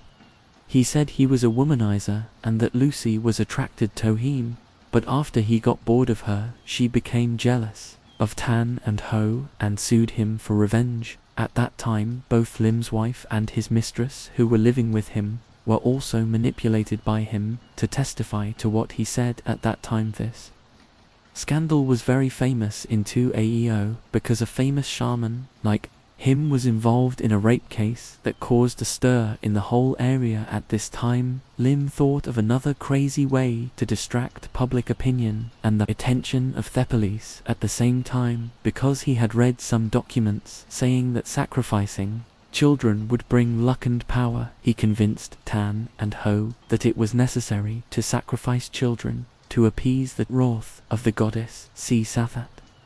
She would protect him from further troubles and lawsuits. At that time, Tan and Ho, with blind faith, began to search for children to carry out their crazy plan of sacrificing the gods. After they considered and eliminated some children due to their appearance, ethnicity, or because there were too many people around, Lim finally chose the first victim, Agnes, who was 9 years old, while waiting for her sister to return to school. After taking the child to Tharum, they interrogated her to get her name, date of birth, phone number, and home address to serve the sacrifice. Lim then forced Agnes to drink anesthetic and raped her. They then killed Agnes by covering her mouth and nose, causing her to suffocate. According to Ho, this was the first time they killed someone, so it took them 10 minutes to kill the victim. After the sacrifice, they stuffed Agnes's body into a leather bag and dumped her near the stairs in building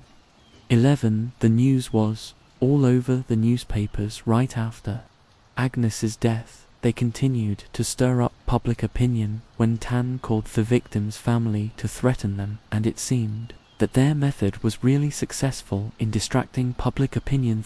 Local witch doctor's sex scandal had been overshadowed by a brutal child murder case, and they felt like they hadn't it perfect lie without a trace. Not long after, they decided to sacrifice a second child. Since the previous time it was a girl, this time it would be a boy. After choosing a target, Ho Apro Akadazali, while he was playing in the yard with his cousins, she asked the innocent boy to help carry things from a nearby house, but immediately after he was out of sight, they restrained, bounded and gagged Ghazali and put him in the car that night. Also, when there were no people around, they took Ghazali to the apartment on the 7th floor. Like Agnes, Ghazali was given sedatives and tied to an electric chair.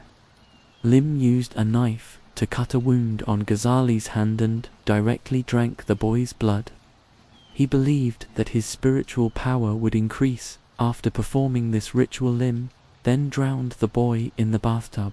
With the help of Tan and Ho, they placed Ghazali in front of the sacrificial altar and, continuously electrocuted the body after completing the ritual.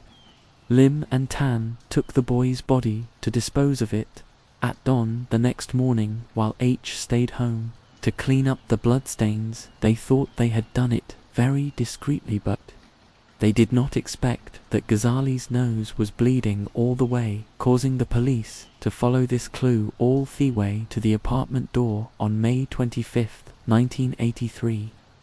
2 years after after a long period of collecting evidence and considering the psychological and mental states of all three defendants, to make a final judgment, the court found that none of the three defendants had lost their cognitive capacity, so they sentenced all three defendants to death. When hearing the verdict, both Tan and Ho bowed their heads and did not react at all, completely accepting it, but Lim laughed heartily in court, saying that he was not afraid and did not regret it. Later, as the time of execution drew closer, Tan and Ho always expressed remorse for the crimes they had committed. Both women often prayed and talked to nuns and priests. Ho asked to be baptized, while Tan always prayed, but Lim remained silent. By November 1988, all three murderers were executed by hanging. In this case, the most terrifying thing was how Lim manipulated and used his wife and mistress, using them to scam people for profit, and even more insanely murdered 3 people, including 2 children and one of Ho's husband. He took advantage of blind and distorted faith and religion, and at the same time he took advantage of other people's psychological weaknesses to militant achieve what he wanted. This incident shocked Singaporeans at that time. They could not believe that a person could manipulate the behavior and psychology of others to such an unbelievably act story. For the case took place in Mayara City, located in the northeastern part of Shore Prefecture, near the eastern shore of Lake Boy, Japan. In the past, this area was known for its abundant red fields, which often obscured visibility, causing people to lose their way. However, beautiful scenery of Mount Chaharu in the area attracts many tourists every year. The main character of this story is Ogawa Tenko, a 28-year-old woman working at a major glass manufacturing company. She was highly skilled in her job, with a promising career path ahead. However, in 2009, her smooth life was abruptly interrupted when she suddenly went missing on the morning of Friday, June 12, 2009, around 6 o'clock a.m. A small roadside parking area in the Ichihara-Gurb of Mayara City became the scene of a shocking discovery. A team of sanit workers had gathered to cleanse dorm drains, dropping a pump into one of the drains to extract dirty water. As Thejib progressed, the pump unexpectedly got stuck. Curious about the obstruction, two workers investigated and were horrified to find a body floating in one of the drains. The workers immediately ran outside and called the police. Responding quickly, police arrived at the scene, set up a perimeter, and began investigating the area. Where the body was found lies at the base of Mount Chaharu, a secluded spot with no street lights, bordered by woods, and with no nearby houses. Normally, aside from occasional passing trucks, there is little pedestrian traffic. This small roadside parking area is often used by hikers as a place to park before heading up the nearby trail. A sign in the lot reads, "Ichihara cares for yuppies. Do not litter and keep the area clean." The parking lot has 4 storm drains, each identical in size, with an opening diameter of about 25 in and a depth of approximately 7 feet. The drain where the body was found was one of these, since the drain had accumulated a significant amount of water. The police had to call in the fire department for assistance. After some time, they managed to retrieve the body. Preliminary observations indicated that the victim was a woman wearing a blue uniform from a glass manufacturing company. She had a noticeable head injury, suggesting that the fall into the drain was unlikely to have been accidental. According to sanitation workers, there had been heavy rains a few days prior, causing storm drains along the roadside to collect a considerable amount of dirty water that morning. They were assigned to clean the drains when the pump became blocked, leading to their unsettling discovery. The scene investigation lasted into the afternoon of the same day. The police drained the water from the manhole and found several items at the bottom, including a mascara stick, an iron hammer and a car key. Near the manhole they discovered bloodstains and a clump of brown hair in the nearby bushes. They found a woman's glove and a pair of bloodstained shoes. The victim's cell phone was not recovered on Juneteth Road, where the incident occurred, had no surveillance cameras, posing significant challenges for the investigation. From the scene, it was clear that this was not an accidental fall. Preliminary findings suggest that the victim had a violent struggle with the perpetrator before being struck with an iron hammer and thrown into the manhole. To avoid detection, the perpetrator likely took the victim's phone and ID documents. Forensics revealed that the head injury was caused by a blunt object, and defensive wounds on her hands indicate breast. Before death, the cause of death was drowning, and the estimated time of death was around 8:00 p.m. the previous evening. On June 11th, police compared the victim's DNA with the missing persons database and identified her as Ogawa Tenko, a 28-year-old woman. In fact, Ogawa Tenko's mother had reported her missing, stating that her daughter left for work on the morning of June 10th, but did not return home or answer calls after work. According to investigations, Ogawa Tenko was born in Nagahama City, Shore Prefecture. She was the only child in her family, currently single and living with her parents in the Kanagawa neighborhood of Nagahama City. In 2002, at 21 years old, Ogawa Tenko began working at a glass manufacturing company in the Takara neighborhood of where she was responsible for training new employees.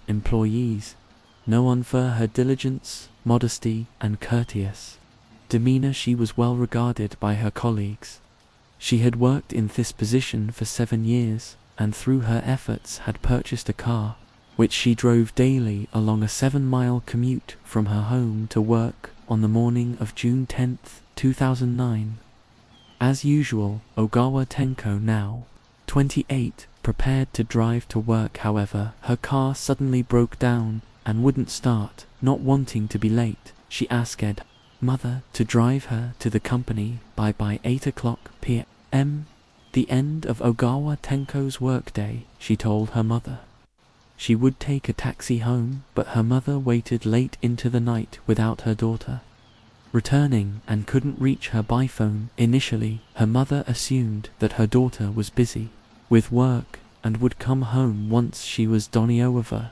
By the next morning, with Ogawa Tenko still not home, she grew anxious. Just as she prepared to go to her daughter's workplace, she received a call from Ogawa Tenko's co-worker saying that she hadn't come in and was unreachable. This was very unusual. Ogawa Tenko was punctual and never late or absent without notifying someone, prompting their co-worker to check in with her family. Alarmed by this call, her mother immediately sensed that something was wrong. Certain her daughter must be in trouble, she quickly went to the police station to report her missing. Tragically, next day, Ogawa Tenko was found in the manhole at the parking lot. The police approached Ogawa Tenko's parents to deliver the tragic news. They were devastated, and after some comfort from the officers, gradually accepted their reality. They tearfully shared that their daughter was a considerate and filial child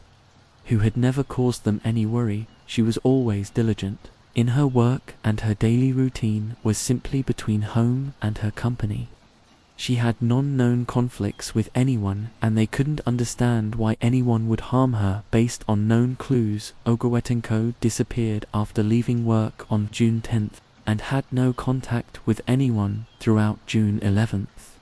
It's likely she was attacked after finishing work on June 10th and thrown into the manhole. However, at that point, she may have only been unconscious. After regaining consciousness in the filthy water, she likely struggled to escape on her own throughout the day due to continuous rain. The water level kept rising, and finally by 8 o'clock p.m. on June 11th, a day later, she tragically drowned. The police asked her parents if she had acted unusually before the incident. They say their daughter was a shy, introverted person, still single, and usually stayed at home when not at work. On that day, she went to work as usual, showing no abnormal behavior. Upon reviewing the items at the scene, they found that apart from the iron hammer, all items belonged to Owatenko. The police then went to Owatenko's glass manufacturing company to gather more information. The company's manager told them she was a rare, dedicated employee who took her work seriously, was responsible, and very patient with new hires, but from June 11th she had not shown up or requested leave, which worried everyone. A female employee named Kyoko proactively approached the police with an important lead. She revealed that on the evening of June 10th, as she was preparing to leave, she considered asking Ogawa Tenko to out with her, but saw her looking anxiously at her phone, as if texting someone. Kyoko called out to her, but got no response, so she approached to check in. Ogawa Tenko mentioned that she had some personal matters to handle and might be leaving a bit later, telling Kyoko to go on without her. Kyoko didn't press for details and left on her own. From Kyoko's account, the person texting Ogawa Tenko may know something relevant, but since her phone was missing, police couldn't retrieve any useful information and had to look for other leads. With permission from the glass company's director, investigators reviewed surveillance footage. It showed that on June 10th, Ogawa Tenko appeared distracted, frequently checking her phone. In the evening, she left the company alone, and her whereabouts were unknown. After that, during the investigation, Ogawa Tenko's mother contacted the police. Again with a crucial lead, she explained that on the second day after her daughter went missing, she called Nami, a close friend of Ogawa Tenko, to inquire about her whereabouts. After learning about the disappearance, Nami tried calling Ogawa Tenko herself, and unexpectedly, someone answered, but it wasn't Ogawa Tenko. It was a strange man. He spoke only a few words before quickly hanging up. Nami later relayed this to Ogawa Tenko's mother. Initially, the mother thought Nami might have dialed the wrong number because her daughter had never dated and had no male friends, so she couldn't imagine a man answering her phone. However, the more she thought about it, the more concerned she became. So she decided to inform the police. The police immediately contacted Nami. She confirmed that on June 11th, she called Ogawa Tenko, and a man answered. At first she thought she dialed the wrong number, but after she saw it was correct. She then asked the man if he knew where Ogawa Tenko was. He responded harshly, claiming he was in a meeting and didn't know her whereabouts. Before hanging up, the police suspected that Ogawa Tenko might have kept her relationship a secret, possibly dating this man who could have been the one who answered the phone. They considered that the two may have had a conflict that led him to harm her in anger. In line with this theory, the police uncovered new information. Ogawa had a close, perhaps intimate relationship with a man named Ma Banjo, with whom she frequently spoke on the phone. Recently, Timothy had been in conflict, arguing and leaving things on bad terms. Marita Banjo was 12 years older than Ogawa Tenko, making him 40 years old, and he lived in Ogani City, Shiga Prefecture. He also worked at the glass manufacturing company and had a supervisor-subordinate relationship with Ogawa Tenko.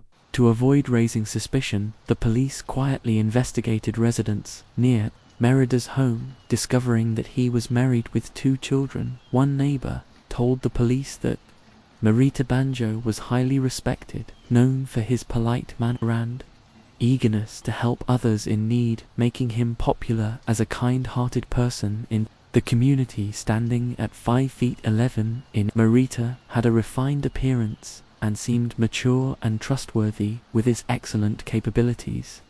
Morita was even selected as a community leader, organizing public activities for their neighborhood both before and after the incident. Morita continued to go to work as usual, showing no outward signs of distress. Another neighbor described Morita Banjo as a devoted father who adored his 2 children. Although his job kept him busy, he always made time for his family. On his days off, he often took his kids on outings, frequently seen with them by the riverside, catching crabs, appearing happy and content. He was also very considerate toward his wife, and the couples seemed to have a harmonious relationship. Whenever their children's school hosted events, they attended together, admired by other parents. This neighbor added that there had been nothing unusual with Merida's family bear, or after the incident, his wife continued to cook and shop as usual.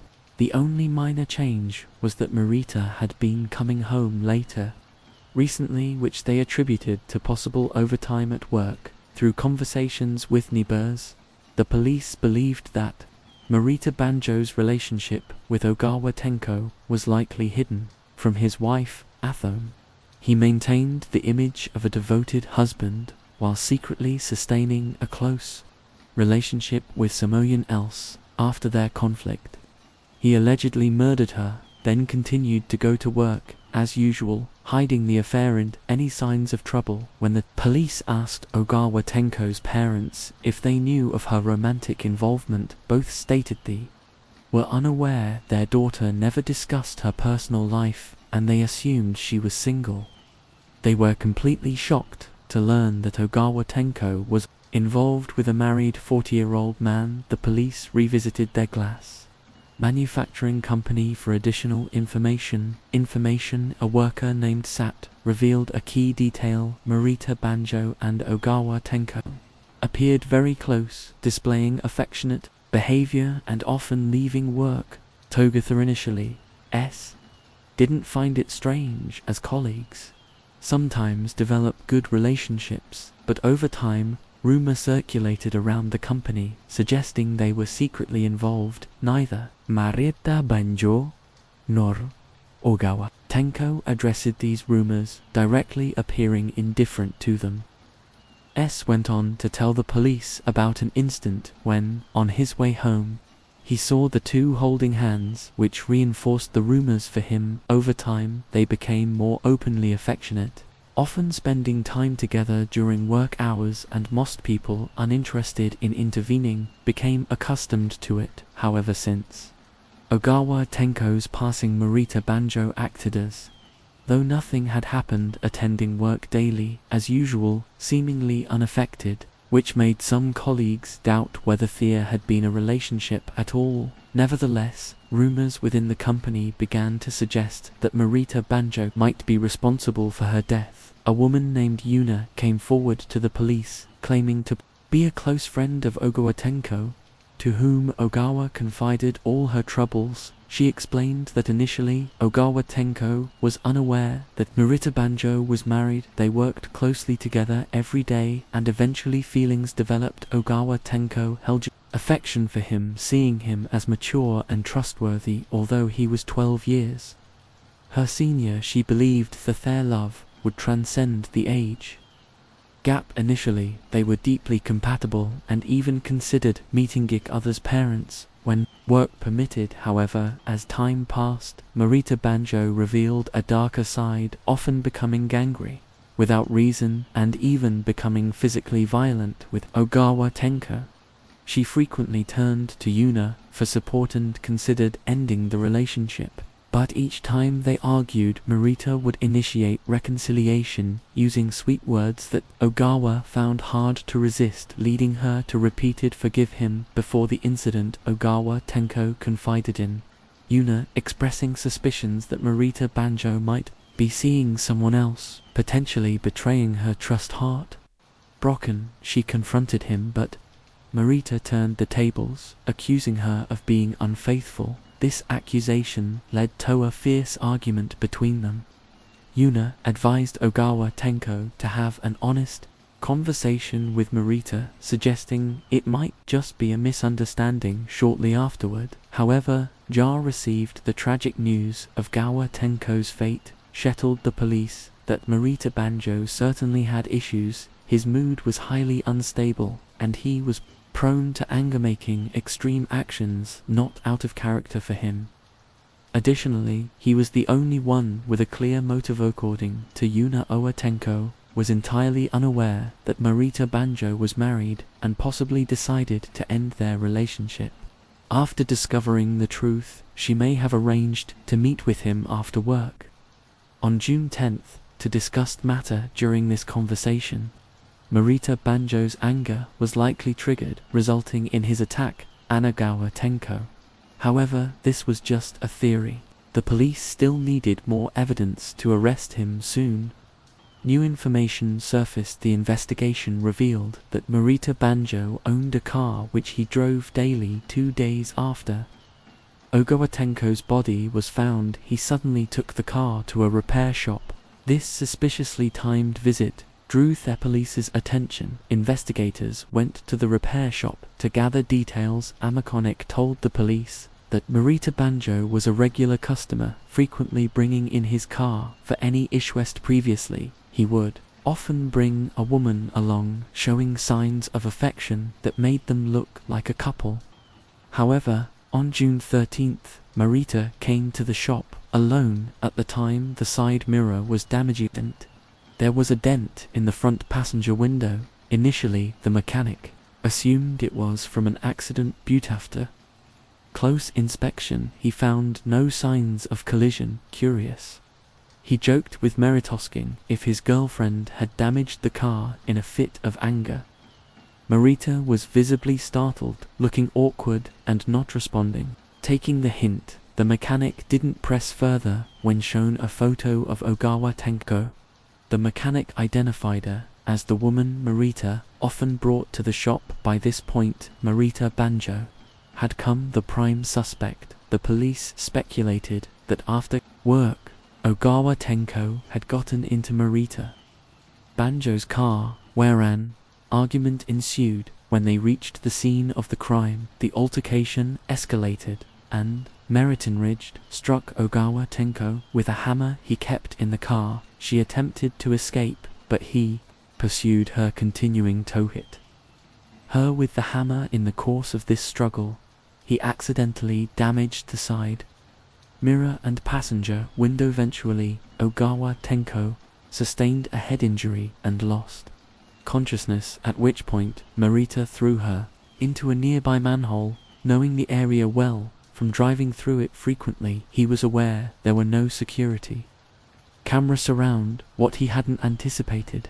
was that Ogawa Tenko was still alive, only unconscious. After being thrown into thrall, the police immediately searched Marita Banjo's car and eventually found bloodstains on the front passenger seat and inside the left rear brake assembly. DNA tests confirmed that these blood traces belonged to the victim, Ogawa Tenko. 1 week after the incident, based on substantial evidence, the police arrested Marita Banjo on suspicion of murder. An analysis of messages on his phone confirmed a romantic relationship with Ogawa Tenko, along with past arguments stemming from mutual accusations of infidelity. During interrogation, Merid's wife revealed she had been entirely unaware of her husband's affair. In her eyes, he was the ideal husband, devoted to family and loving toward their children. She had never suspected him and was deeply heartbroken to discover he had hidden actions from her. When police questioned Marita Banjo, he surprisingly remained extremely calm, as if he were entirely disconnected from the case. He denied having an inappropriate relationship with Ogawa Tenko, insisting they were only colleagues with no overstepping of boundaries. According to him, they simply worked together and cared about each other professionally, but some co-workers spread rumors which he felt helpless to counter, choosing to tolerate rather than confront them. According to Marita Banjo, on the evening of June 10th, Ogawa Tenko, without her own transportation, asked for a ride home. However, he claimed she suddenly became very agitated during the trip, insisting let her out. Despite his attempts to calm her down, she insisted on leaving, so he pulled over and drove away. Alana Morita asserted that he had no knowledge of Ogawa Tenko's death and assumed she was on leave, which was why she hadn't come to work. As for the damaged windshield inside mirror, he said he was unsure of the cause, suggesting that perhaps someone who disliked him had vandalized his car, or that it was an ill-intentioned prank, insisting it had no connection to Ogawa Tenko, since Marita Banjo continued to deny the charges, and given that crime scene wasn't an isolated area without surveillance or eyewitnesses, the police could not procure decisive evidence, delaying the case from going to trial. It wasn't until November 4th, 2010, that the appeals process of the Supreme Court concluded, allowing the trial to commence. Marita Banjo was charged with murder, concealment of a body, and other related offenses, with the prosecutor requesting a life sentence. In court, Marita Banjo continued to assert his innocence, arguing that the bloodstains found in his car proved nothing. He stated that Ogawa Tenno frequently accepted rides from him, and the blood traces could have been unintentionally left at some points for the blood found on the left rear brake assembly. He explained that the tire had previously punctured, and Ogawa Tenko, who was in the car at the time, had helped him replace it. During that process, he claimed she accidentally scraped her foot, resulting in the bloodstains. Due to the lack of decisive evidence, both sides argued intensely in court. The police argued that emails found on the defendant's phone could prove there was a romantic conflict between him and the victim.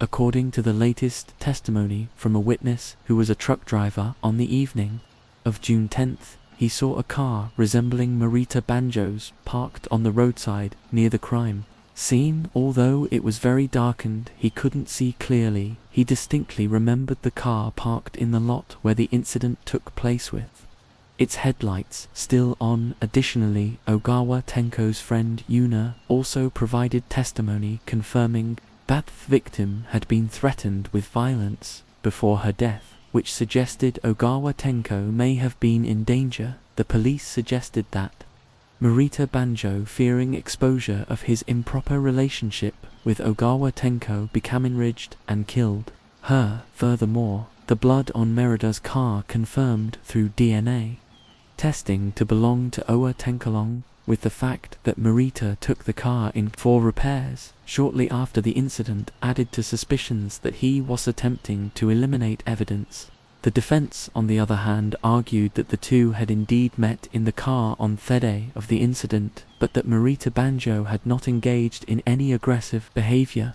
They claimed that it was Ogawa Tenko who suddenly became angry and demanded to be let out of the car, after which she met with an unfortunate incident. Both sides remained firmly opposed in their interpretations, leading to ongoing disputes. Meanwhile, Merita denied all charges since his arrest on June 19th, repeatedly stating, "I didn't kill her." Throughout the interrogation, Himaseli remained silent and often declined to answer even minor questions. The judge noted that there was an inappropriate relationship between Marita Banjo and Ogawa Tenko, suggesting a motive for murder on the defendant's part.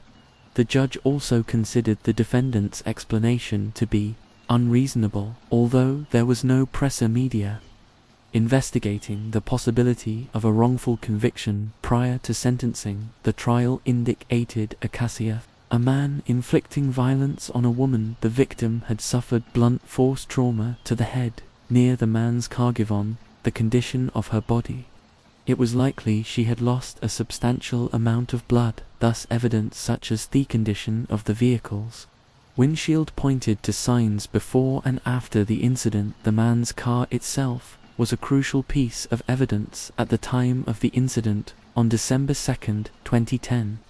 After 11 court sessions, the court reached a verdict. Defendant, Marita Banjo Joe, was convicted of murder, body disposal, and all the charges. However, due to insufficient conclusive evidence, the court did not accept the prosecutor's request for a life sentence, ultimately sentencing him to 17 years in prison. Dissatisfied with the verdict, Marita Banjo appealed to the Supreme Court seeking release. However, without new evidence, the court denied his appeal.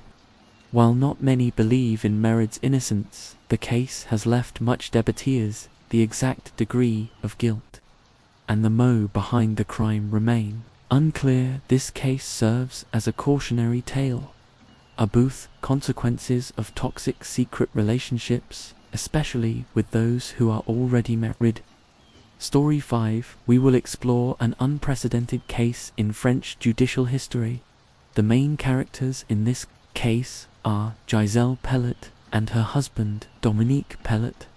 Giselle Pellet was born in 1951 into an ordinary family in northern France. At age 19, fate brought her together with Dominique Pellet, a man of the same age. Their meeting quickly blossomed into love, and just 2 years later, in 1972, they decided to share a home together in happiness and with blessings from family and friends. However, from the early days of their marriage, Giselle sensed that her husband was hiding some kind of secret, but with her sensitivity and respect for privacy, she never showed any intention to investigate or pry. She always believed that everyone needed their private space to be respected, even if that person was her spouse. Because of this, she chose to remain silent to give her husband a space. Their married life flowed by imperfect happiness in the eyes of those around them. Giselle and Dominique were the embodiment of a perfect couple, a beautiful love.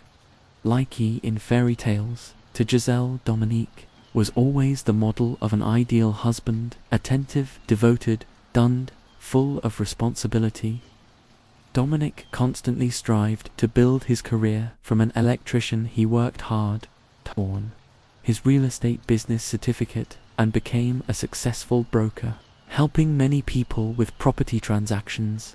Meanwhile, Giselle maintained a stable job at a French power company. Their happiness became even more complete when they welcomed 3 children to sons, David and Francois, and a beautiful daughter named Caroline. This small family made their home in Villiers-sur-Mer, a peaceful suburb of Paris, where they built beautiful memories of their lives together. According to their children's accounts, their childhood was filled with joy and happiness. In their eyes, their parents were a harmonious couple who deeply loved each other, and family bonds were always nurtured.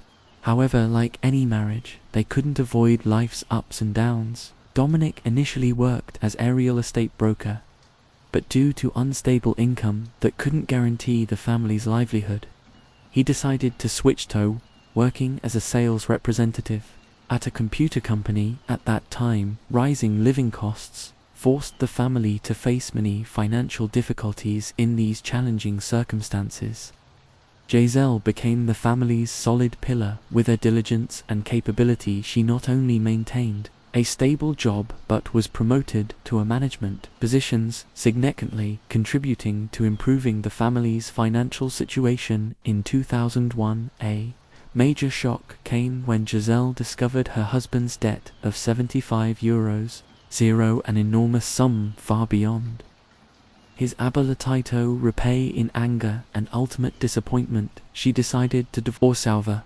many believe this was just a legal measure to protect family assets from creditors, as their marital affection remained as strong as ever. This was proven by Dominic's insistence on staying with his wife and children despite the divorce, even securing a job at his wife's company to stay close and care for the family. And indeed, after 7 years of divorce, they officially remarried. Time passed, and their children gradually grew up, building their own homes and leaving their parents' care when both entered retirement age.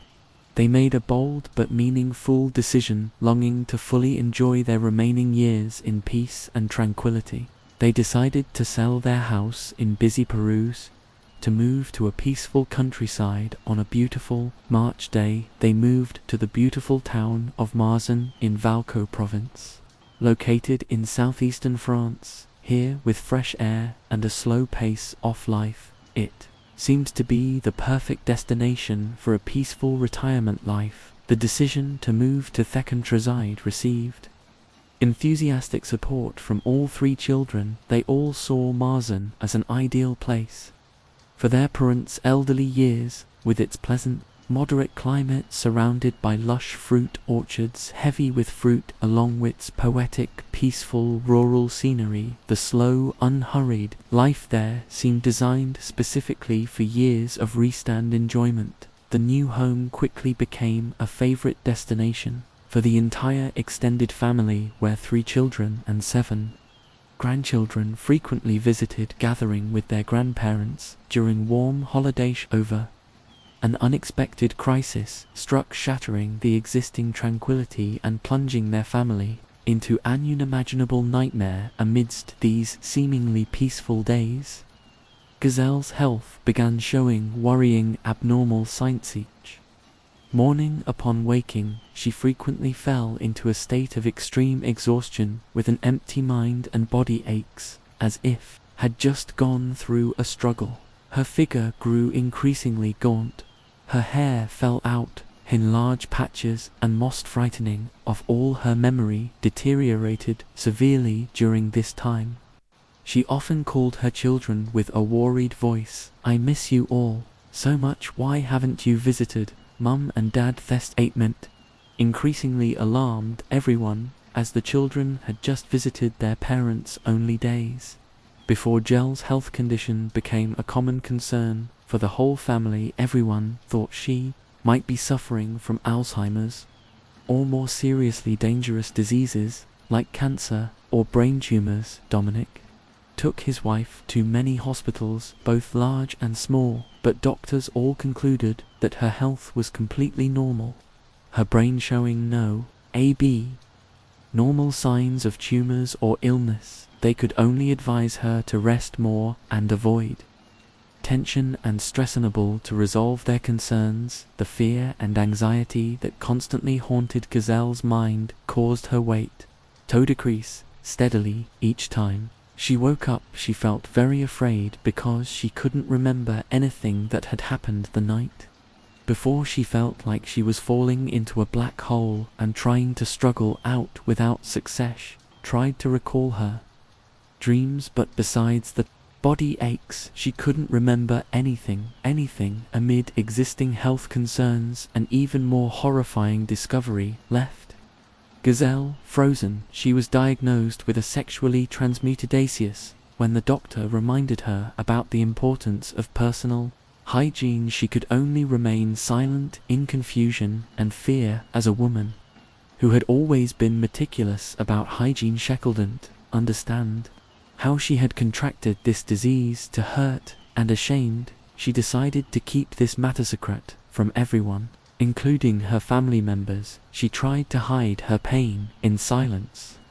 However, no matter how hard she tried, her children still noticed the unusual changes in their mother's behavior and health condition. Fortunately, whenever Giselle fell into despair, Dominique was always by her side, comforting her with sweet words. "You're just a little tired," but deep inside, Giselle understood that her problem was much more complex and serious than that. Silently sought treatment methods, while fear and feelings of helplessness increasingly clung to and haunted her mind. The deteriorating health condition had completely disrupted her daily life. Previously an independent and self-reliant woman, now Giselle no longer dared to drive or go out alone, afraid she would forget her way home. This made her increasingly dependent on her husband's help. When talking with friends, she would still feel happy and say, "I'm so lucky to have such a wonderful husband," but then fate dealt her an unexpected blow on September 12, 2020. Just after returning from a trip to southern France, Giselle received a call from the police. They informed her that Mr. Dominique had been arrested. The news about the reason for his arrest stunned her even more. Her husband had been caught secretly filming women at a convenience store in town. Faced with this truth, Giselle's first reaction was doubt and denial in her mind. She couldn't believe this was real. How could Dominique, the man who had accompanied her for 15 years, Aloisnon, as an exemplary husband and father, an honest and kind person, do such depraved things? She firmly believed that police had made a mistake because, in her eyes, Dominique would never be someone who could harm others. But the cruel truth gradually came to light. Giselle could no longer deny. When police presented irrefutable evidence of Dominique's worst behavior at multiple public places, faced with clear evidence, Dominique only offered a weak and irresponsible excuse that he acted this way because he felt lonely during the month his wife was away. Although he was released on bail, this was only the beginning of a series of horrifying discoveries. Soon after, police discovered that, besides the recording device confiscated from Dominique's bag when he was arrested, police found many other suspicious items, leading to suspicion that he was a systematic voyeur. Police's suspicions were quickly confirmed when they obtained a warrant to search Dominique's house. There they seized 2 phones, a computer, and many other data storage devices. All these devices belonged to Dominique. The next, Giselle stayed home in a heavy state of anxiety, constantly urging the police to speed up the investigation so her family could quickly find peace. Again, in her confusion, she even blamed herself for leaving her husband alone for too long until he developed deviant behaviors. Just 1 day later, both Giselle and Dominique received summons from the police. They were taken into separate interrogation rooms with Giselle. The interrogation began with questions that made her extremely uncomfortable. The police wanted to know details about their married life, especially intimators in their bedroom. Giselle felt deeply offended and shocked, although she knew her husband had used the excuse of lacking marital intimacy for a month to justify his VA behavior at the supermarket. She still felt the police questions were too private and inappropriate. What made her even more uncomfortable was the police's next question. They wanted to know if the couple had ever engaged in group sex or participated in spouse swapping clubs. Upon hearing this, Giselle felt extremely embarrassed and confused. As an elderly and proper woman, she really wasn't comfortable answering such questions. She firmly denied everything and said, "No, never. I've always been faithful to my husband. I can't even accept being touched by other men. How could I do such things?" At this point, the police officer stopped and showed Giselle a photograph of a bedroom scene. In the photo, a woman was sleeping on a bed with a man beside her. Giselle didn't recognize the people in the photo. She wondered why the police were showing her this photo. They asked her to look carefully at the background in the photo, particularly the bedside table, to see if it looked familiar, if this was her bedroom. Giselle looked more carefully and realized this seemed to be her bedroom. Hearing this, the police continued by showing her a second photo. Now she was completely certain that the woman lying on the bed was Heron.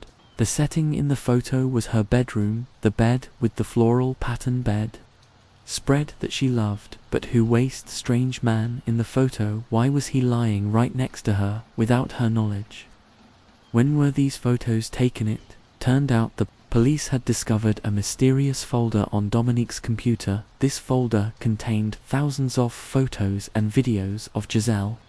More specifically, scenes of her being assaulted by different men while she was unconscious, and the main purpose of the police interrogating Giselle was so they could gently inform her about the existence of these horrible photos. Later, the police revealed they had found over 20 0 such photos and videos. Dominique organized them systematically with detailed notes about the time and date for each file. For instance, there was a folder named May 26, 2020. Nightmark Sodu, 5th time, which documented a strange man assaulting Giselle 5 consecutive times in one night, and this wasn't an isolated incident.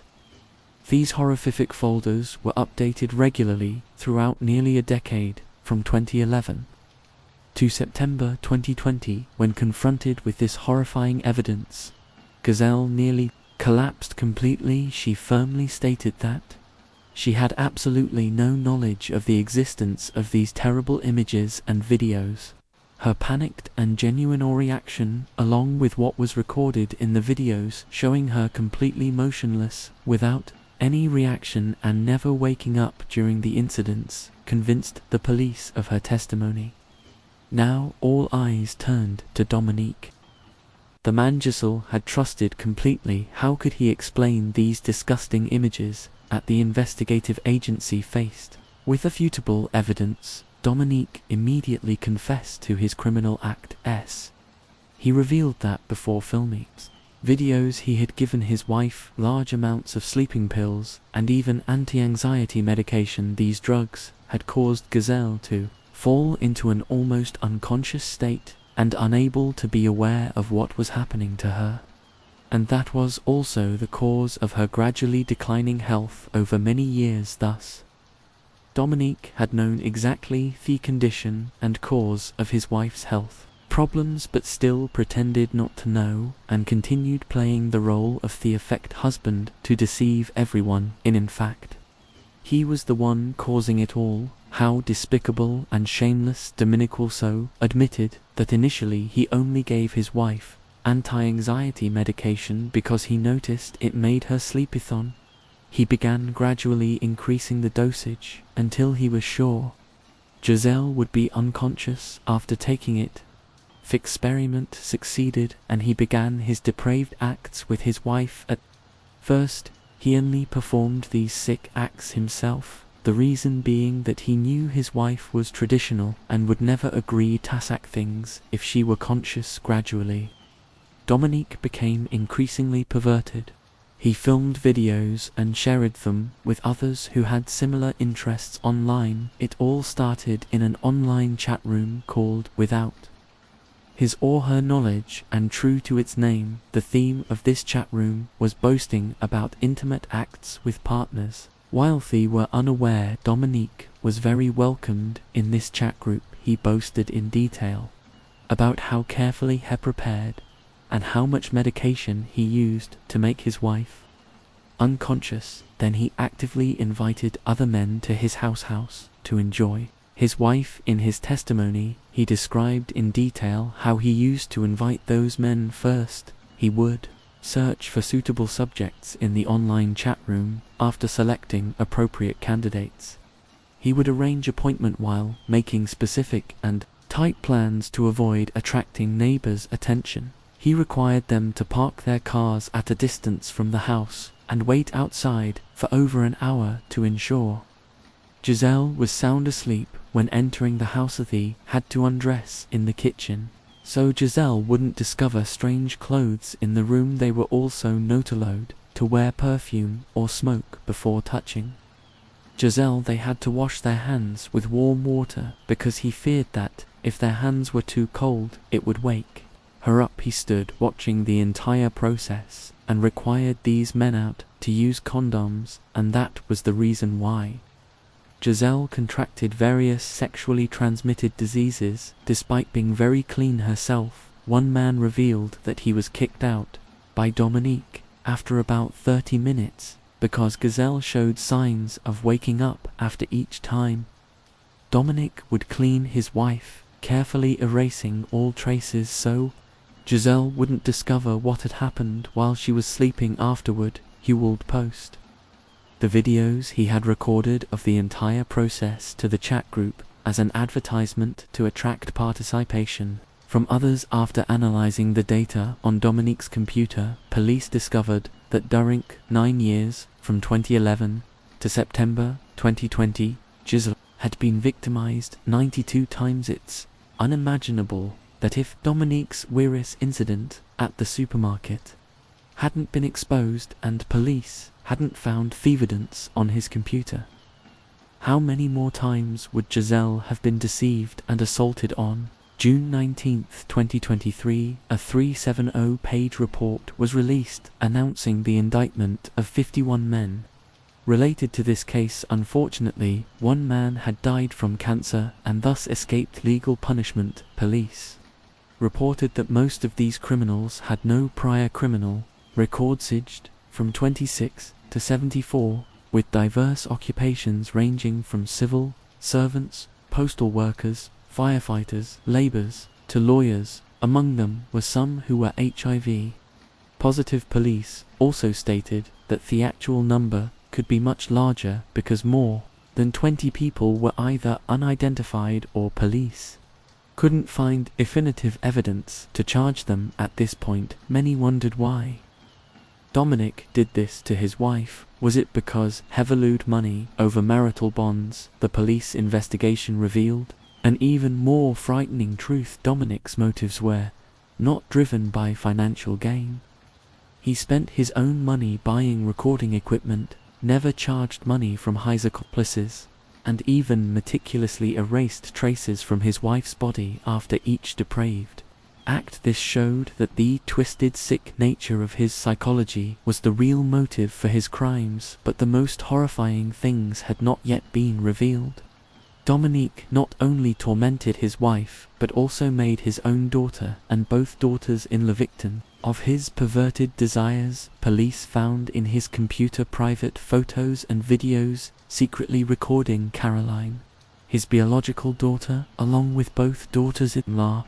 With the two daughters-in-law, police only found images of them being secretly filmed while bathing, but the incident with Caroline seemed more complex. In one video, she was seen lying on a bed in a condition similar to her mother. Although there were no men in the video, Caroline believed she had also been abused by her father, because the file name of that video was most successful time in over 20 years. However, regarding this matter, Dominic steadfastly denied his actions. The investigation continued, sobering to light shocking new details. Police arrested a man from the chat group, someone considered Dominique's close friend, who had assaulted Giselle 6 times in her own home. More horrifying was the fact that Dominic had also gone to this friend's house 5 times to rape his wife, revealing an organized network of crimes between these sick individuals. In 1991, a 23-year-old real estate broker named Sophie was murdered in her apartment in the suburbs of Paris. According to the autopsy results, the victim was drugged, sexually assaulted, and then killed. Although suspecting the case was committed by a serial killer, police couldn't find enough evidence to identify the perpetrator, so the case had been forgotten for a long time. It wasn't until 2020, after comparing DNA from the 1991 crime scene with Dominique's DNA, that police discovered they matched. He was quickly charged in this case. Faced with DNA evidence, Dominique still stubbornly denied the crime. However, he confessed to another crime he had committed in 1999, also at an apartment in suburban Paris. A 19-year-old girl working in real estate was drugged and assaulted by him, but fortunately she managed to escape and seek help. On September 2, 2024, Dominique's trial began. Because the case involved many defendants, the trial was expected to last several months. At this crucial turning point, Giselle made a brave decision to publicly reveal her identity. Although initially intending to keep her personal information private, after much consideration, she realized that her story could become a source of encouragement and motivation for other victims suffering in silence. As soon as the truth about her husband's disgusting acts was revealed, Giselle acted quickly and decisively. Without hesitation, she packed her belongings and decided to end her marriage with the man who had betrayed her trust. So cry she also bravely faced the truth with her 3 children, telling them about all the terrible things they never suspected about their respected father. In response to their mother's straightforwardness and courage, all 3 children expressed strong support, ready to stand by their mother in this fight for justice in court. Geisel publicly condemned her husband and demanded a public trial to expose both him and the other men involved. For 50 years I lived with a Manuam I never imagined was capable of committing these acts. Dominic tried one last time to hold on to the wife he had betrayed, so cry with a seemingly remorseful tone he spoke, "I'm at fault, I regret everything I've done, please forgive me." In response to the plea from the man who had destroyed her life, Geisel only replied with cold silence. She turned her back, stepping down from the witness stand with determination. That decisive gesture said more than any words. It was a determination to completely end the painful past, a wordless declaration that she would never forget in court. Dominic's lawyer revealed that he had been attacked at age 9 and had witnessed adults engaging in sexual acts at age 14. These experiences had deeply affected his psychology, leading to his criminal behaviors.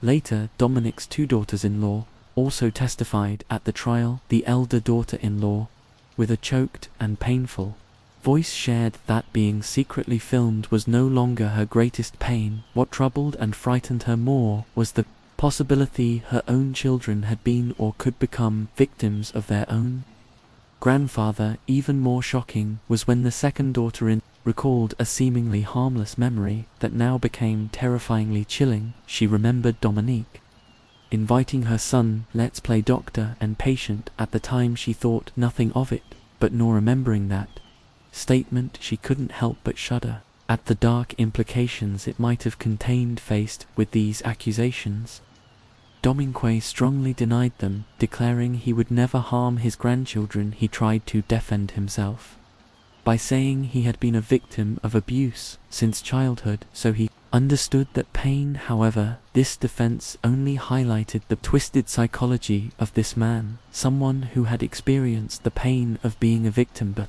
became the perpetrator of similar harm to others, even his own family members. Dominic faces multiple charges including rape, gang rape, and privacy violation for recording and distributing pornographic images without consent. His crimes, spanning nearly 10 years, included recruiting men online to rape his drugged wife. He stated childhood trauma, the desire to have his wife participate in partner swapping drove his behavior. It became a perversion and addiction, Dominic said in court. Dominic's trial is still ongoing and is expected to continue until the end of 2024, reflecting the complexity and severity of the case in each court session. A special image has left a deep impression on the public: the moment when Geisel walks out of the courtroom during breaks, welcomed by endless applause from the supporting crowd. Geisel's brave and dignified presence in court has inspired many people. From a victim of domestic violence and sexual abuse, she has risen to become a symbol of the fight against sexual violence in France. Her story is not just a personal battle for justice, but has become a beacon of hope for many other women suffering in silence. Story 6, on May 11, 2016. Lenga, Chinese student studying at Anhalt University of Applied Sciences in Dessau, Germany, prepared for her routine evening jog. After buying some groceries and storing them in her dorm room, she changed into her familiar workout clothes. Although it was 8:30 p.m., the sky was still bright as daylight due to Germany's northern latitude. After saying goodbye to her roommate Yanga, put on her headphones and began her usual run. This was a physical activity she had maintained consistently for a long time. No matter how busy her studies were, she always made time for running. Her familiar route took her through the old town, past the museum, and through Thessity Park. However, that evening, She hadn't run far when a woman stopped her near a nearby building. This young woman with doll-like features talked to Younger for about a minute. Despite appearing hesitant and uncomfortable, Yang ultimately agreed to follow this stranger into a nearby apartment. The next morning, Yanger's classmate, Jewel Lahong, sent her a WeChat message. The two were close friends and usually met for breakfast daily, but this time, Z didn't receive a response from Younger instead. She got a call from Yanger's roommate. The roommate first asked if Yang was with Joe. After receiving a negative answer, he anxiously explained that Younger hadn't returned to her room all night. Her bedroom door was ajar, clothes were strewn on the bed, and her phone and running gear were missing. Her phone was also consistently switched off. Younger was known to be a well-behaved and cautious girl. During her time studying in Germany, she had limited her social circle to fellow international students at her university. Although fluent in English, her German skills were making it unlikely for her to stay out overnight voluntarily. A sense of unease quickly enveloped Yang Jie's friends. They decided to report the matter to the school. The university administration immediately mobilized teachers and students to conduct a large-scale search operation. They scoured classrooms, laboratories, the library, as well as along Yanger's usual running route and places she frequented. B1 p.m. that day, when all the school's search efforts yielded no results, they were forced to seek police assistance.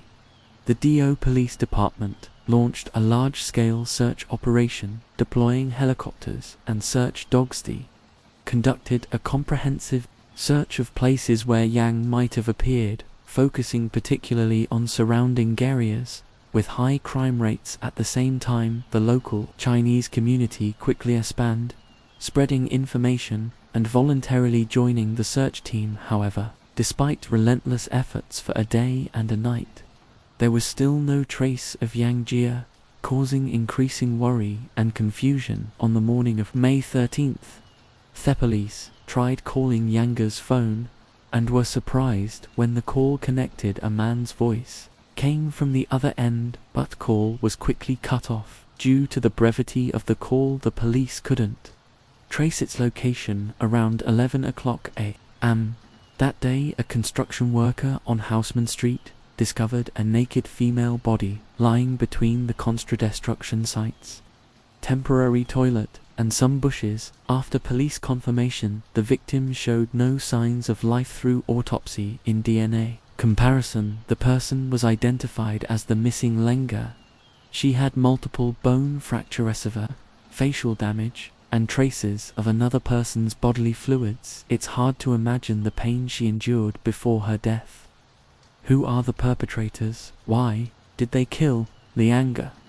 Lianga was born in 1990 in Jiao City, Honan Province. She came from a happy family. Her father was a police officer and her mother was a teacher. Younger had been a good student from a young age, with a gentle personality, and was the only daughter in the family. After graduating from high school, Lenga was admitted to the architecture department of Honan University of Science and Technology after completing her undergraduate degree. In 2014, she was accepted into Anhalt University of Applied Sciences in Germany with outstanding achievements. Like many Chinese families, although Younger's family wasn't wealthy, her parents still managed to send their daughter abroad, hoping she would succeed. When Liang Jie received her admission letter, joy and hope filled the entire household. The farewell at Beijing International Airport was emotional, with her mother unable to hold back tears as she watched her daughter leave, carrying the dreams and expectations of the whole family. After Yaya left for her studies, her parents at home eagerly awaited news of their daughter's success. However, what no one could have anticipated was that just 2 months before graduation, she would tragically pass away, leaving behind inconsolable grief for her loved ones. As soon as they received the devastating news, Yang's parents hurriedly packed their bags, completed the necessary procedures, and boarded a flight to Germany on May 20th. They arrived in Dar. The couple didn't have the courage to face their daughter's body. That evening, the entire faculty and student body of the school organized a memorial service for Lenka. Her mother knelt on the ground, crying silently, while her father remained silent, deep in thought. The next day, the couple visited the apartment where their daughter had lived, looking at the items their child had used. They felt overwhelming sorrow. Yang's father was an experienced criminal investigator. At his request, the police took the couple to examine the crime scene. The Do police detectives informed them that the area had been cordoned off. They had searched all the garbage dumps in the surrounding area and found some of Yang's belongings in a 110 pounds of trash. Upon examination, the DNA on these items matched Yang's DNA. However, the police found no related information in their database. Mr. La pondered the events from beginning to end, feeling that something wasn't right. He walked back and forth several times from his daughter's apartment to where she was last seen. Suddenly, he realized that the location where the body was found was very close to the apartment, a place his daughter often ran past. If it were a premeditated crime, the perpetrator would be foolish enough to dump the body so close. Therefore, this seemed more like a spontaneous crime. Could the perpetrator be a neighbor living in a nearby building? Merle presented his views to the police. The detectives were very surprised, saying they had never thought of this. They believed that the place where the body was dumped wasn't the initial crime scene, but likely just where the perpetrator randomly disposed of it after the crime. However, after hearing Mr. Lee's analysis, the police found it very logical, so they sent people to investigate residents in the Zarating area. But after more than 10 days, they still hadn't made any breakthroughs. When the case reached a deadlock and the police were preparing to expand their search scope, a young couple came to the Deso police station to report. They said they knew some details about the case and could help solve it. What they said next shocked Deverian. The couple consisted of Sebastian F., born in 1996, and Xenia L., born in 1997. They had 3 children, 2 of whom were with the current boyfriend.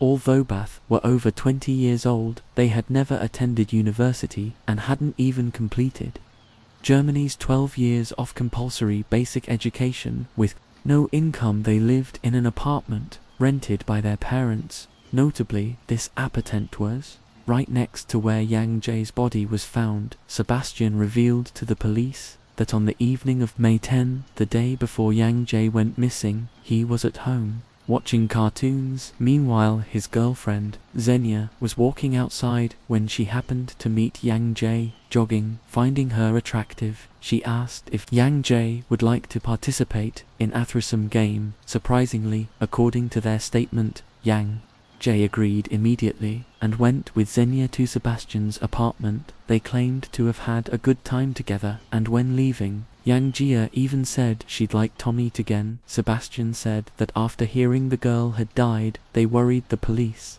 would find their DNA on Thibody and cause unnecessary trouble, so they came specifically to explain the situation.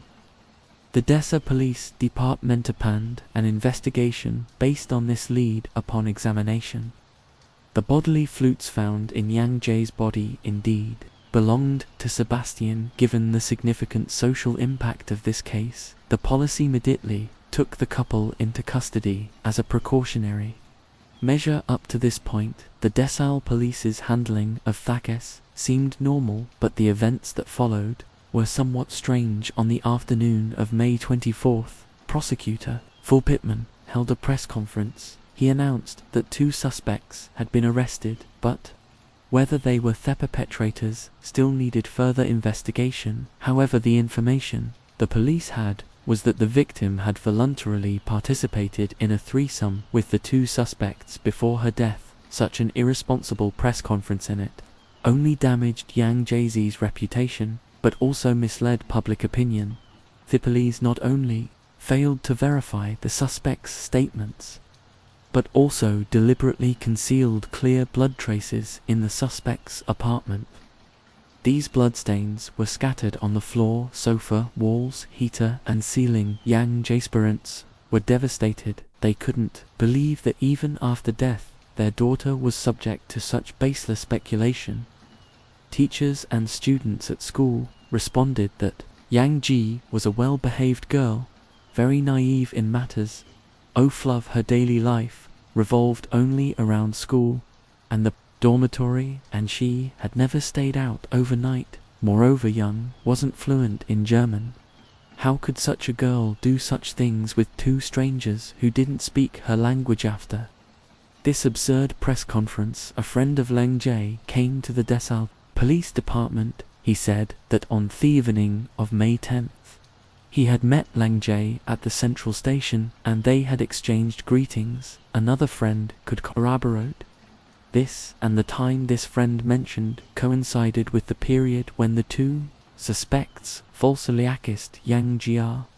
Clearly the couple was lying, so why did the police release such an unsubstantiated statement? Were they trying to cover up something? In fact, the police's initial investigation direction was wrong from the start. If Mr. Li hadn't insisted on searching the surrounding area, causing the suspects to feel pressured and voluntarily confess, who knows when this case would have been solved. The day after the press conference, some Chinese and German media outlets reported unverified information. Yang Jie was suspected by many people who didn't know the truth. In a short time, the incident caused a public uproar. The case quickly spread, and soon most Chinese international students in Germany stood up in protest. They believed that the incomplete information revealed by the prosecutor had misled public opinion and violated the honor of the deceased.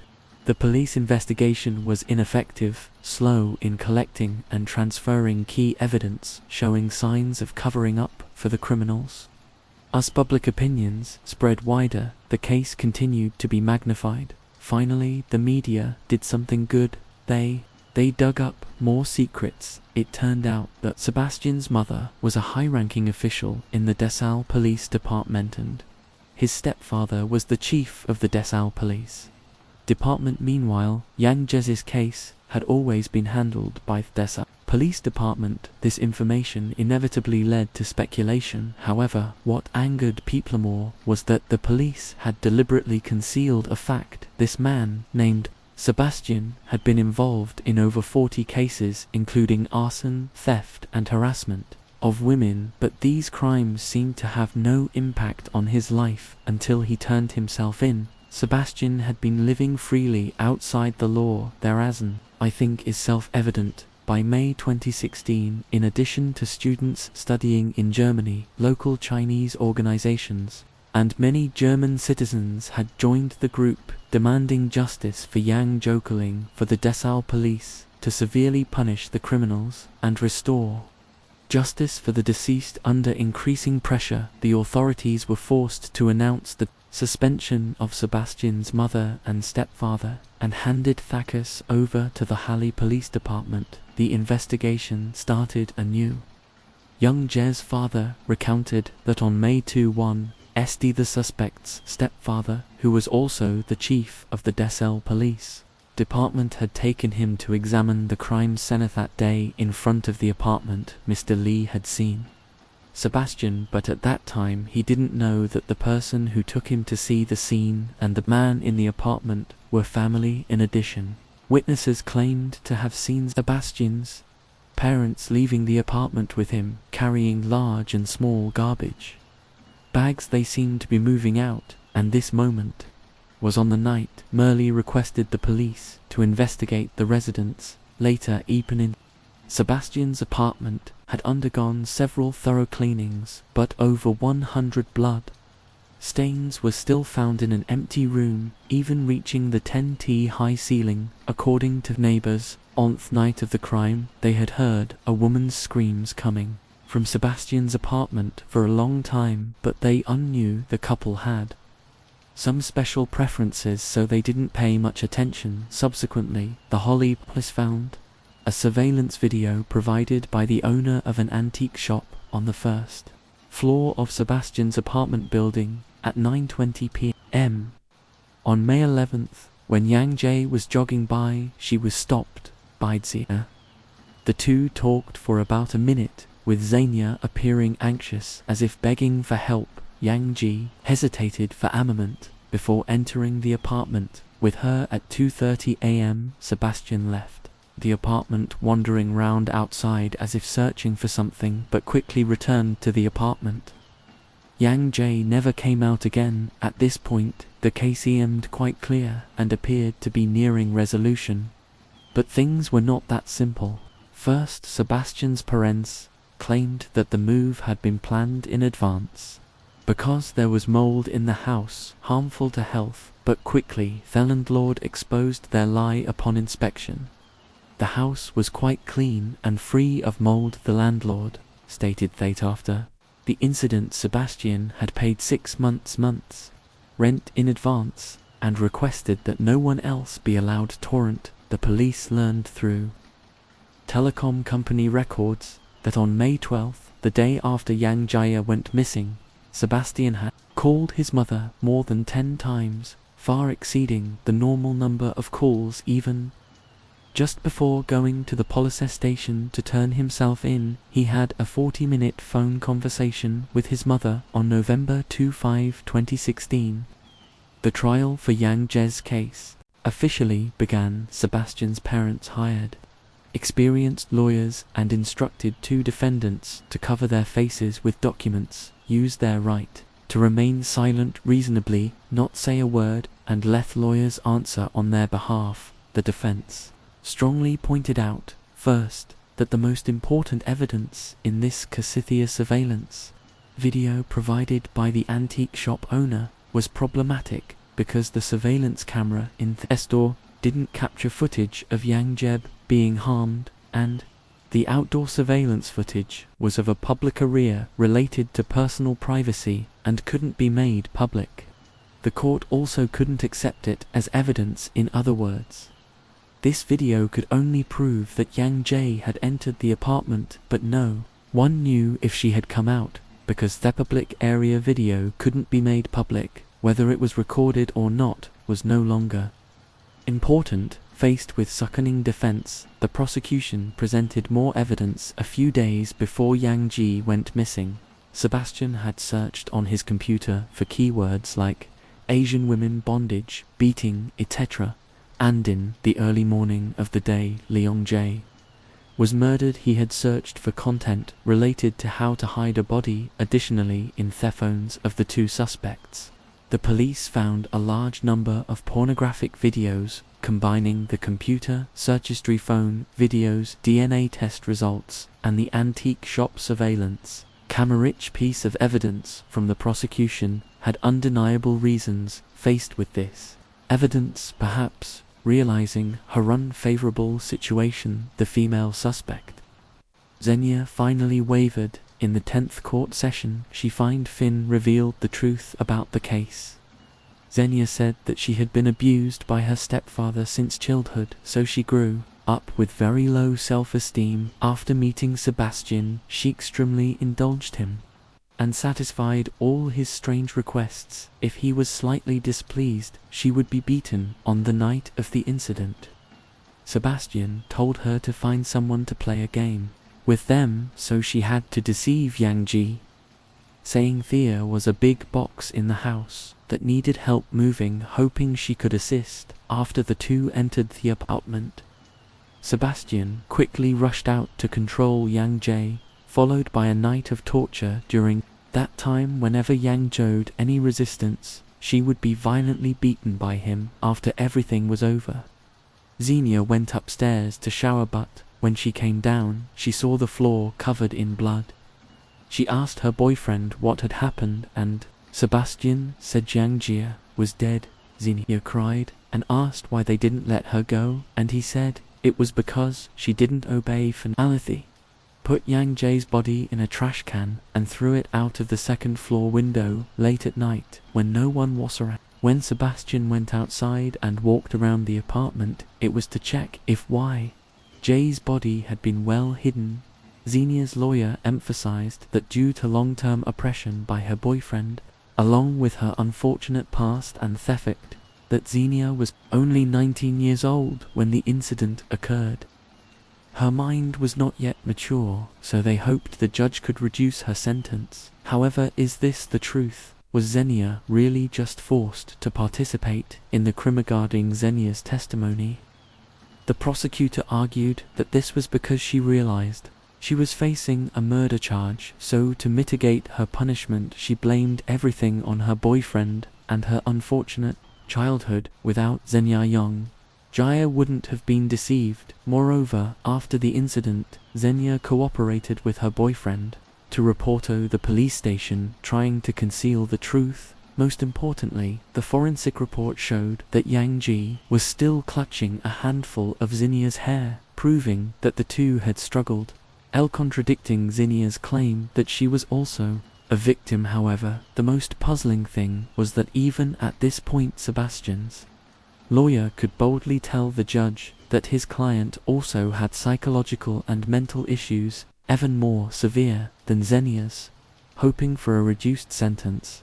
As well, on August 4, 2017, after 35 court sessions, the DEO court declared Sebastian guilty of murder and assault, along with several other charges, sentencing him to life imprisonment without the possibility of parole. Xenia, due to her confession, was sentenced to 5.5 years in prison. The families of the two criminals were ordered to pay €60, approximately $71,000, in emotional damages to Leng Jae's parents due to lack of concrete evidence of Sebastian's parents covering up for their son. The court declared them not guilty. In Germany, a country that has abolished the death penalty, life imprisonment without parole is the highest punishment. After the sentence, Sebastian declared his dissatisfaction and appealed. Xenia also appealed, claiming that she had never been loved since childhood and was later controlled by her boyfriend. Still, feeling the sentence was too heavy. However, the appeals of both were rejected, and the court upheld the original verdict. Both criminals have been punished by law. Liangjia will never be able to return home. We hope she can rest in peace in heaven. At the same time, we hope that everyone will always remain vigilant to protect their own safety and thought of those around them as the rain gently falls and the night grows deeper. Thank you for joining here at Mr. Night Scared True Crime. Stories remind us of life's mysteries and the importance of staying aware of Anus. We seek comfort in the quiet of the night. If you've enjoyed tonight's tale, don't forget to like, share and subscribe. Let the rain carry you to a peaceful sleep, and until we meet again, stay safe, stay curious, and let the night watch over you. For